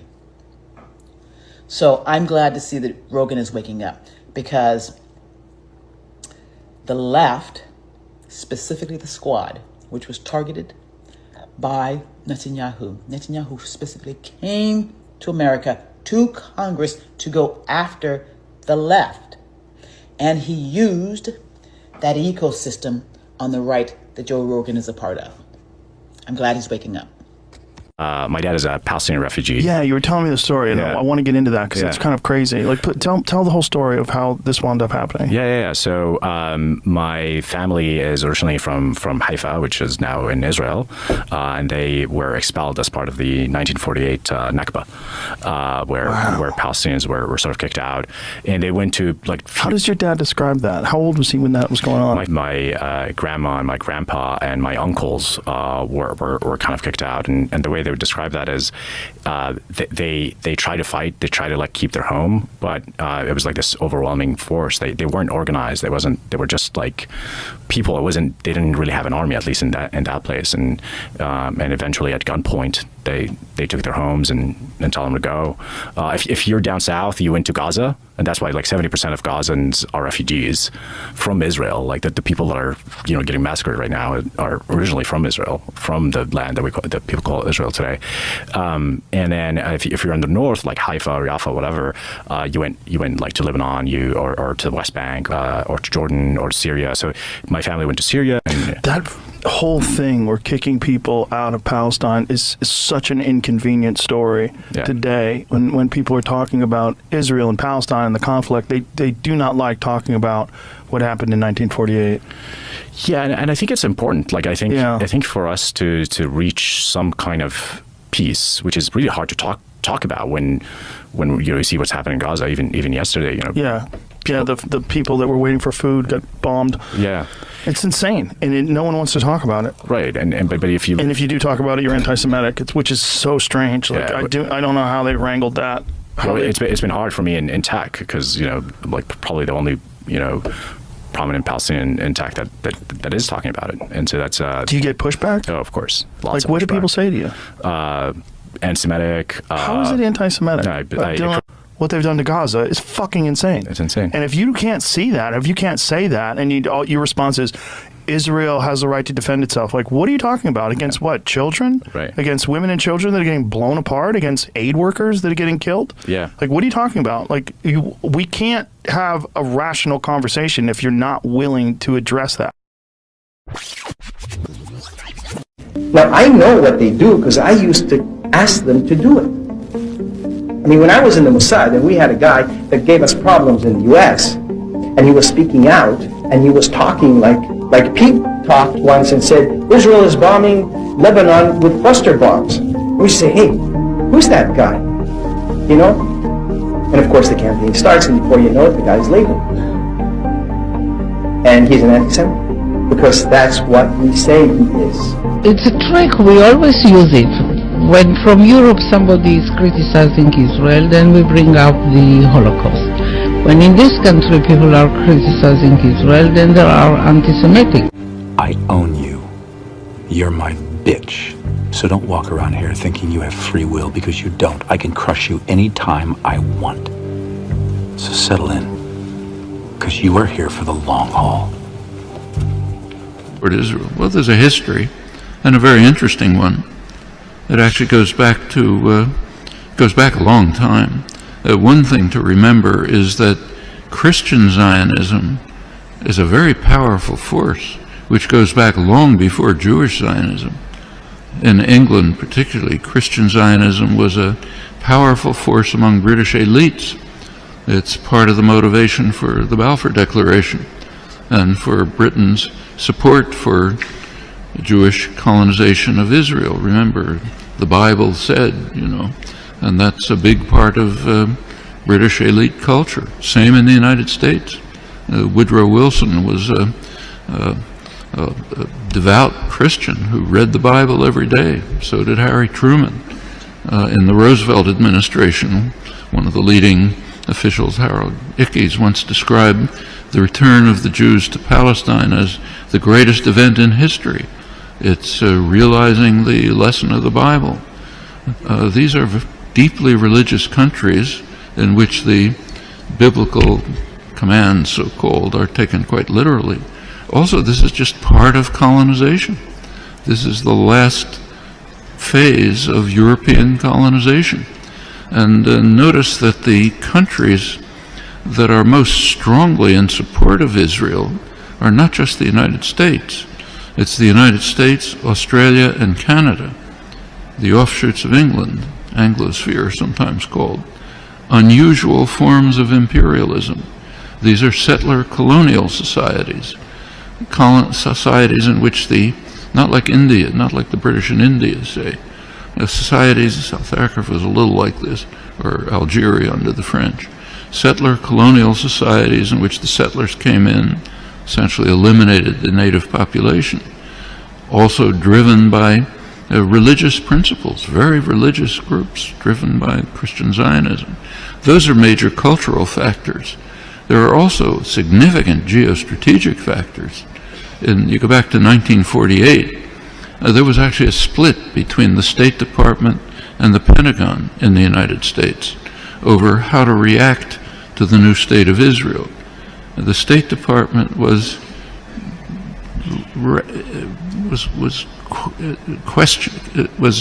not committed strongly to Israeli conquests, the establishment of the state, and was concerned about the refugees. It wanted an implementation of the refugee problem. The Pentagon, on the other hand, was very impressed with Israel's military potential. The Israeli military successes, if you look back at the internal record and declassified, the Joint Chiefs of Staff described Israel as the second largest military force in the region after Turkey and a potential base for U.S. power in the region. That continued. Can't run through the whole record, but in 1958, when there was a serious crisis in the region, Israel was the only state that strongly cooperated with Britain and the United States, and it won plenty of support from the governments and the military for that reason. 1967 is when the current relations with Israel were pretty much established. Israel performed a major service to the United States by destroying a secular Arab nationalism, a major enemy of the United States, and supporting radical Islam, which the U.S. supported. And it continues right until the present. Right now, we saw an example of that just during the latest Gaza attack. You recall that at one point, Israel began to run out of munitions during the assault, despite the fact that it's armed to the teeth. The United States provided Israel with additional munitions through the Pentagon. And notice where they were taken from. These were U.S. munitions pre-positioned in Israel for eventual use by U.S. forces. One of many signs of how Israel is regarded as essentially a military offshoot of the United States. Very close intelligence relations that go way back, many other connections. And the media tend to take up, to support the policy of the government with very few, kind of little questioning around the edges, but basically accept the policy. So, for example, take another issue. Take the U.S. invasion of Iraq. You cannot find the phrase U.S. invasion of Iraq in the U.S. media, though it was obviously an invasion, a blatant act of aggression, a textbook case of that's Nuremberg trials called the supreme international crime, cannot be mentioned. President Obama is praised as an opponent of the invasion. And what did he say? He said it's a mistake. It's a strategic blunder. We're not going to get away with it. That's the kind of opposition that you heard from the German general staff during Hitler's invasion of Russia. It's a blunder. Shouldn't do it. We should knock off England first. That's regarded as opposition. Same in Vietnam. There's now a commemoration underway, big commemoration of U.S. sacrifices in Vietnam. Try to find the phrase U.S. invasion of South Vietnam there or anywhere in the past year since 1961 when it took place. Non-existent, maybe on Democracy Now, what I write, but way out at the fringe. And this is not unique to the United States. Take, say, Britain. Right now there's interesting debates in the British literary journals, like the Times Literary Supplement, as to whether Britain should finally begin to recognize the genocidal, the word that's used, genocidal character of British colonization hundreds of years ago. Should Britain begin to face it? You can ask that question in many places.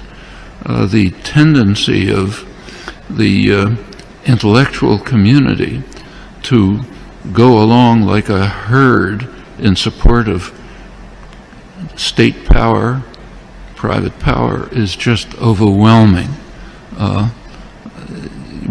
Intellectuals like to think of themselves as dissident, critical, courageous, standing up against power. Absolutely untrue. You look at the historical record, that's a small fringe, and they're usually punished. The mainstream tends to be what was once called a herd of independent minds, marching in support of state power. Nothing new here. Unfortunate, you have to fight against it. I think it's about time we stop, those of us who support, as most of us do, Israel in this body, for apologizing for our support for Israel. There's no apology to be made. None.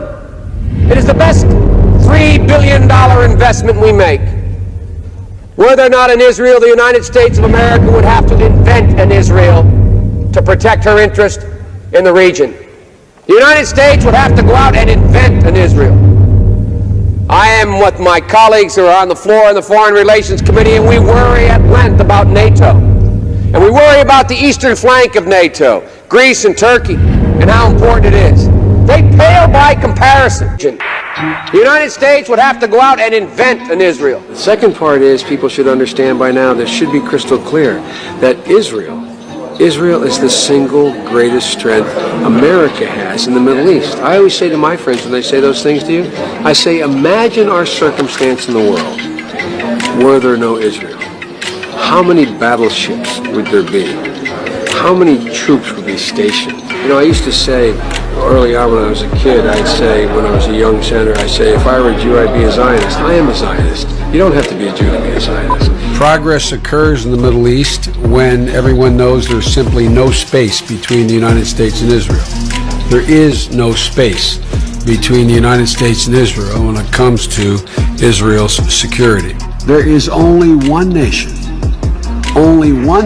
in the world that has unequivocally, without hesitation, and consistently confronted the efforts to delegitimize Israel. At every point in our administration, at every juncture, we've stood up on behalf of legitimacy of the state of Israel. The security of Israel and the United States is inextricably tied, and we will never, ever, ever abandon Israel out of our own self-interest. I also emphasize what I've said throughout this conflict. The United States fully supports Israel's right to defend itself against indiscriminate rocket attacks from Hamas and other Gaza-based terrorist groups that have taken the lives of innocent civilians in Israel. I have said to people when they ask me if this capital crumbled to the ground, the one thing that would remain is our commitment to our aid and I don't even call it aid, our cooperation with Israel. That's fundamental to to. Of course, Nancy, no one doubts where your loyalties lie. They're with a foreign country. We will never allow anyone to make Israel a wedge issue.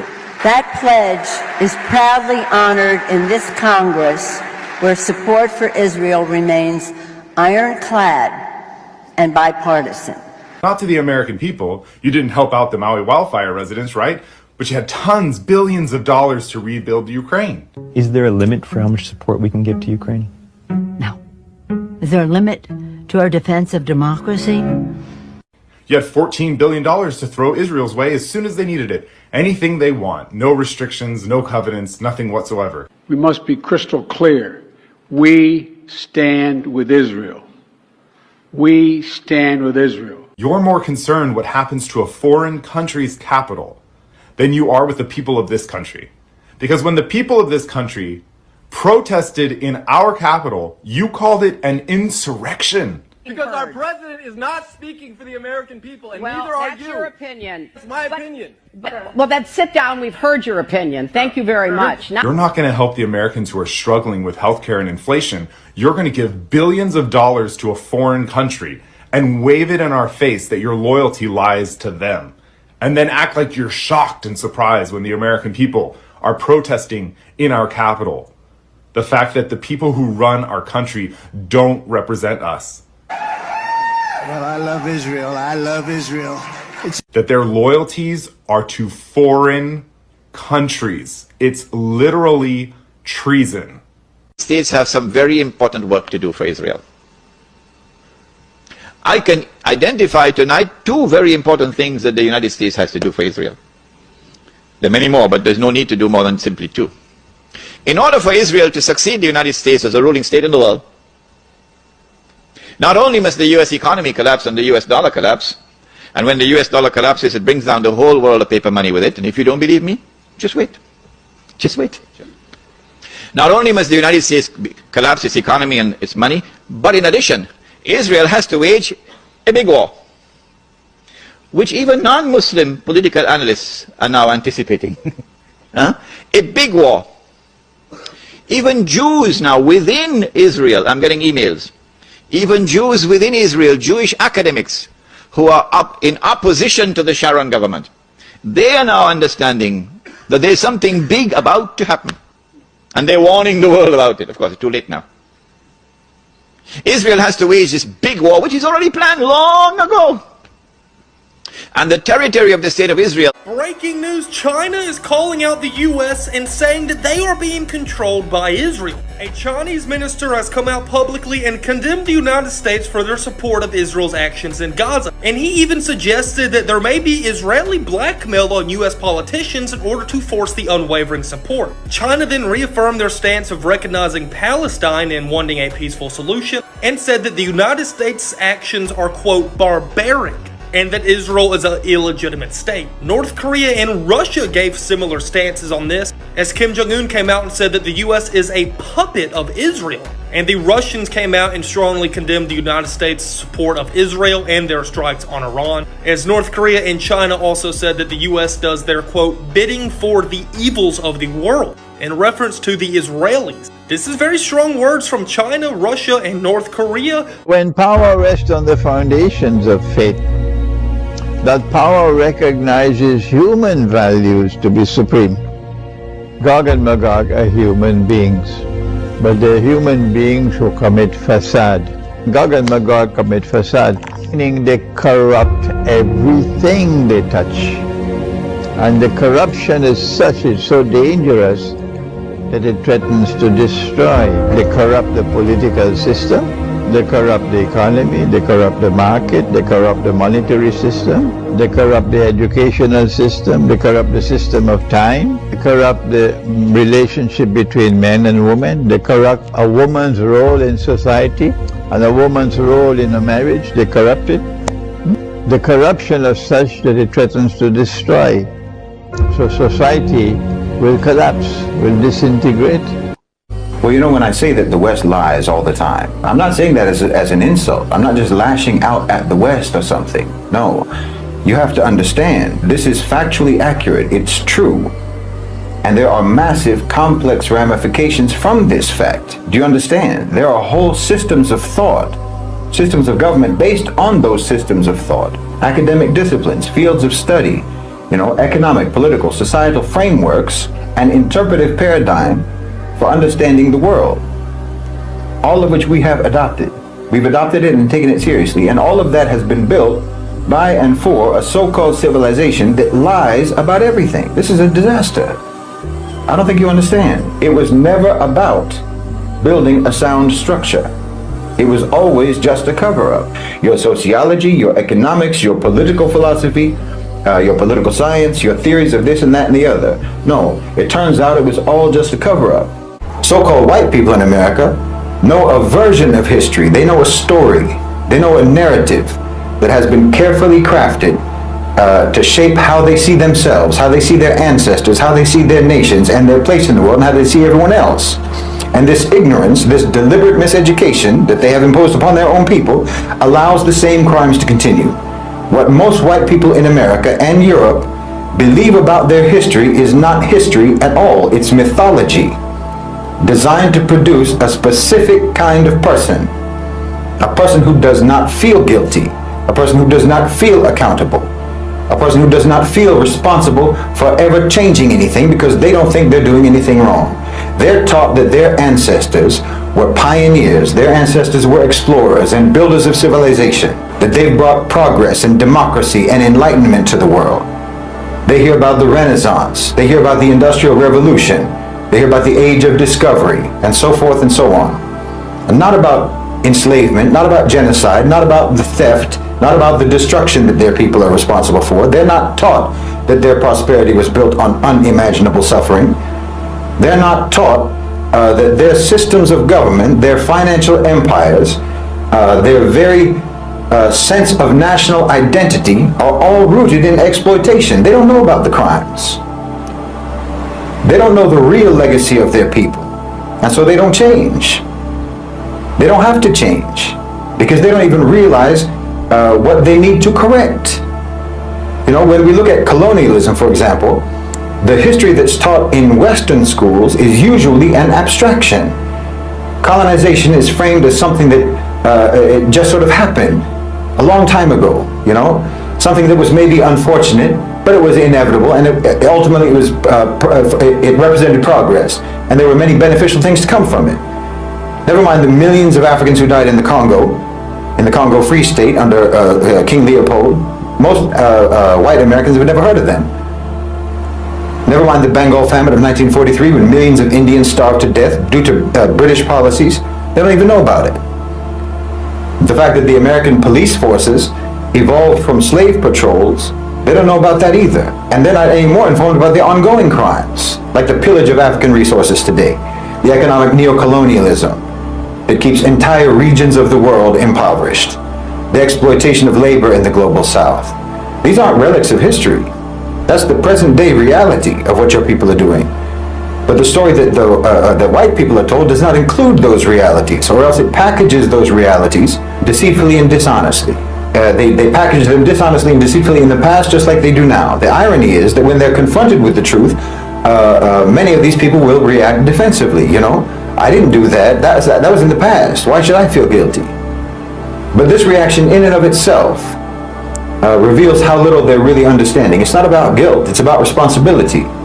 You know, if a person inherits a stolen house, they may not have stolen it themselves, but they still live in it. And if they refuse to acknowledge where that house came from or how it came into their possession, if they insist that that house is rightfully theirs because the crime happened a long time ago, well, then they're complicit because the theft is ongoing. The crime never really stopped. So when people don't know their history, they cannot recognize when history is repeating itself and when history is actually just a continuum into the present. This is why so-called white people in America can watch their government arm and support genocide in Gaza, bomb Syria, Iraq, Yemen, and so on, and actually believe when they say it's for the purpose of security. They don't see the colonial mindset at work. That's why they can see corporations, for example, Western corporations, strip mine Africa for resources and not connect that to the centuries of plunder that came before, which just means that we're not even talking about past crimes. We're talking about ongoing crimes from the past until today. Like I said, it's a continuum. If there's ever going to be any real change, if there's ever going to be any hope for justice, then so-called white people have to actually learn your history. Not the history that makes you feel proud and makes you feel good, that makes you feel comfortable, but real history, the history that makes you uncomfortable, the history that you've denied all this time. And only when white people know their real history, really know it, then maybe they can begin to take the first steps towards repairing the damage that that history caused. The damage that it caused to millions upon millions of people all around the world, including themselves. You know, I said that every missile that Israel launches against Gaza actually lands in America, and it's blowing the whole society apart. I mean, everything about that so-called culture, that so-called civilization, which is actually nothing but a torture chamber for their own citizens, a torture chamber for the minds of their citizens, for their psyches, for their souls. It's being dismantled because of Gaza. You know, you've been imposing lies on your population for decades. No, for centuries. Inflicting cognitive dissonance on your people for centuries. Keeping your people boxed in a tight cage of ideological manipulation. It's like every individual citizen in your society is in some sort of an isolation cell that has beautiful pictures projected on the walls, just to lull them into thinking that they aren't imprisoned. You know, freedom, democracy, prosperity, upward mobility. You can be anything you dream of, so on and so on, etc., etc. All of this is being projected on the walls of their jail cells in America, in the collective West. And they can look at it, but they can't really go into it. You know, you can't experience what you're being shown. That's America. It's happy songs being pumped in over loudspeakers to drown out the sound of you and your neighbors weeping. Weeping because maybe their home is being foreclosed upon, or they lost their job, or they can't afford medicine or groceries, you know, or they're being evicted, or because someone that you love has been murdered or assaulted or abducted or raped. It's a dystopian reality constantly being gaslighted by utopian propaganda. You know, according to the average statistics, since October 7th, in the United States, roughly 10,000 Americans have been murdered. Just since October 7th, 200,000 American women have been raped, and over 100,000 children have been abducted in the United States just since October 7th. There's been nearly 150,000 home foreclosures since October 7th. Tens of thousands of people have become homeless since then, and even more have become jobless. But on the walls of your prison cell, all you see are projected pictures of wealth, of opulence, of extravagance, fun, happy, perfect, beautiful people living exciting, glamorous lives. Celebrities flaunting their wealth, singers bragging about their riches. That's what you look at all day long, 24 hours a day. Everyone that you're shown is a millionaire or a billionaire, but everyone that you've ever known is struggling financially, you and everyone you know. So there's a massive discrepancy in the reality that you know and the reality that they show. I mean, take, say, people living under military occupation or under racist regimes and so on. I mean, they have a right to resist. Actually, everyone in the world except the United States and Israel believes they have a right to exist. Mm-hmm. If you look at the UN resolutions. Talking about Palestine now, yeah. Palestine or South Africa. Yeah. I mean, if you take a look at the major UN, there are major UN resolutions on terrorism. Mm-hmm. One in 1987, denouncing the plague of international terrorism, calling on everyone to do something to stop it. It passed with 2 negative votes, the United States and Israel. Mm-hmm. The reason was exactly this. They explained it. It said nothing in this resolution will prejudice the right of people to struggle for independence against racist and colonialist regimes and foreign military occupation. That referred to South Africa and Israel. So therefore the United States objected because it is opposed it does not grant the right of people to struggle against racist and colonialist regimes and foreign occupation. The U.S. and Israel are alone in that.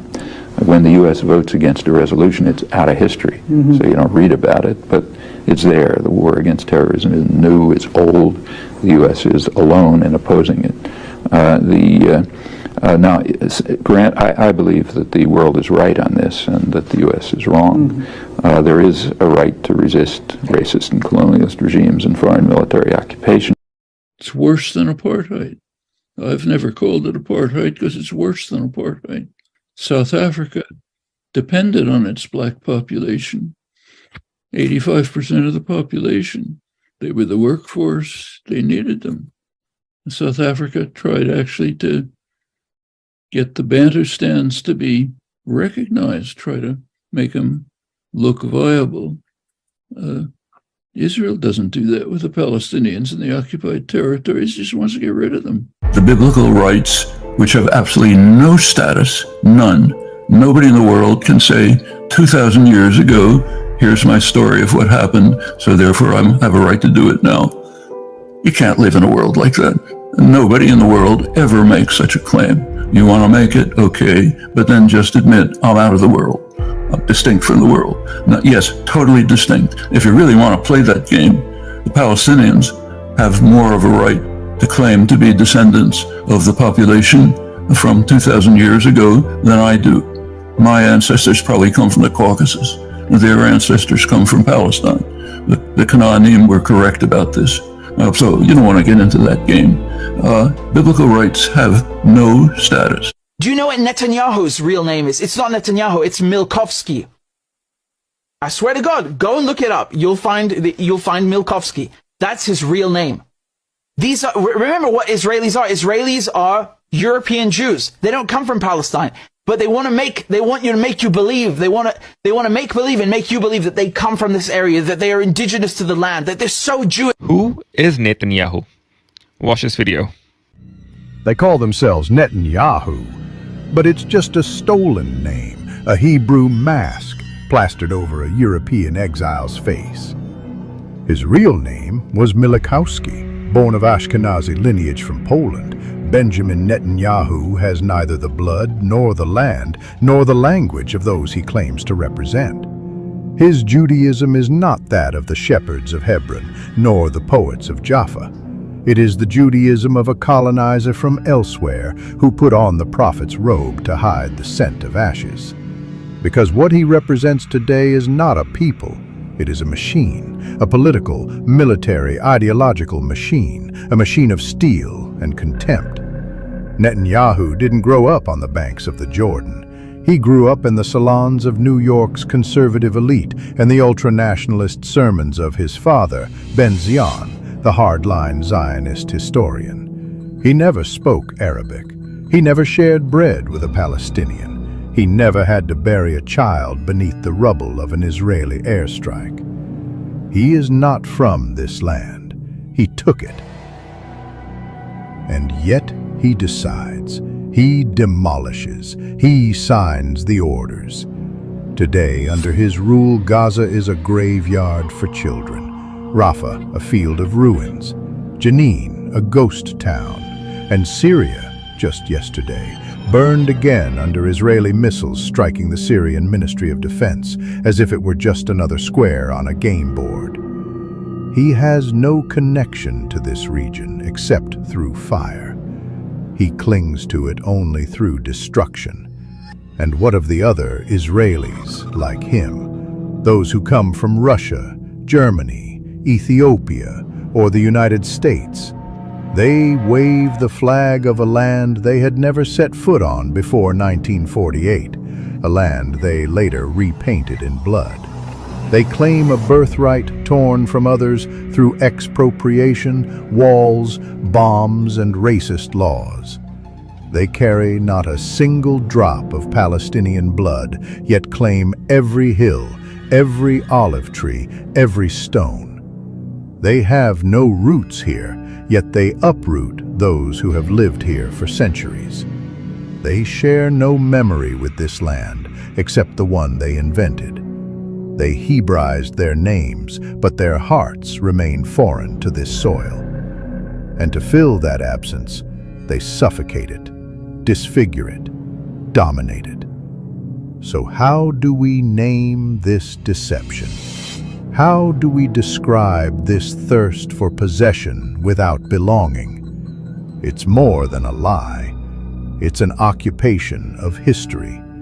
It's more than a crime. It's a betrayal of humanity. Benjamin Netanyahu is not a leader. He is the frozen mask of a power born of fear, fed by blood and sustained by lies. He does not build a country. He digs graves. When he speaks of security, he means silence. When he speaks of legitimacy, he means erasure. And when he speaks of God, it is only to justify, never to humble himself. But history does not forget. It will write his name, Milakowski, not in the lineage of prophets, but among the ranks of impostors. And it will remind the world that those who had neither the land, nor the soul, nor the memory, tried to erase those who had all of it, simply because they lived. This is the last phase of European colonization. And notice that the countries that are most strongly in support of Israel are not just the United States. It's the United States, Australia, and Canada, the offshoots of England, Anglosphere sometimes called, unusual forms of imperialism. These are settler colonial societies, societies in which not like India, not like the British in India, say, the societies of South Africa is a little like this, or Algeria under the French. Settler colonial societies in which the settlers came in, essentially eliminated the native population, also driven by religious principles, very religious groups driven by Christian Zionism. Those are major cultural factors.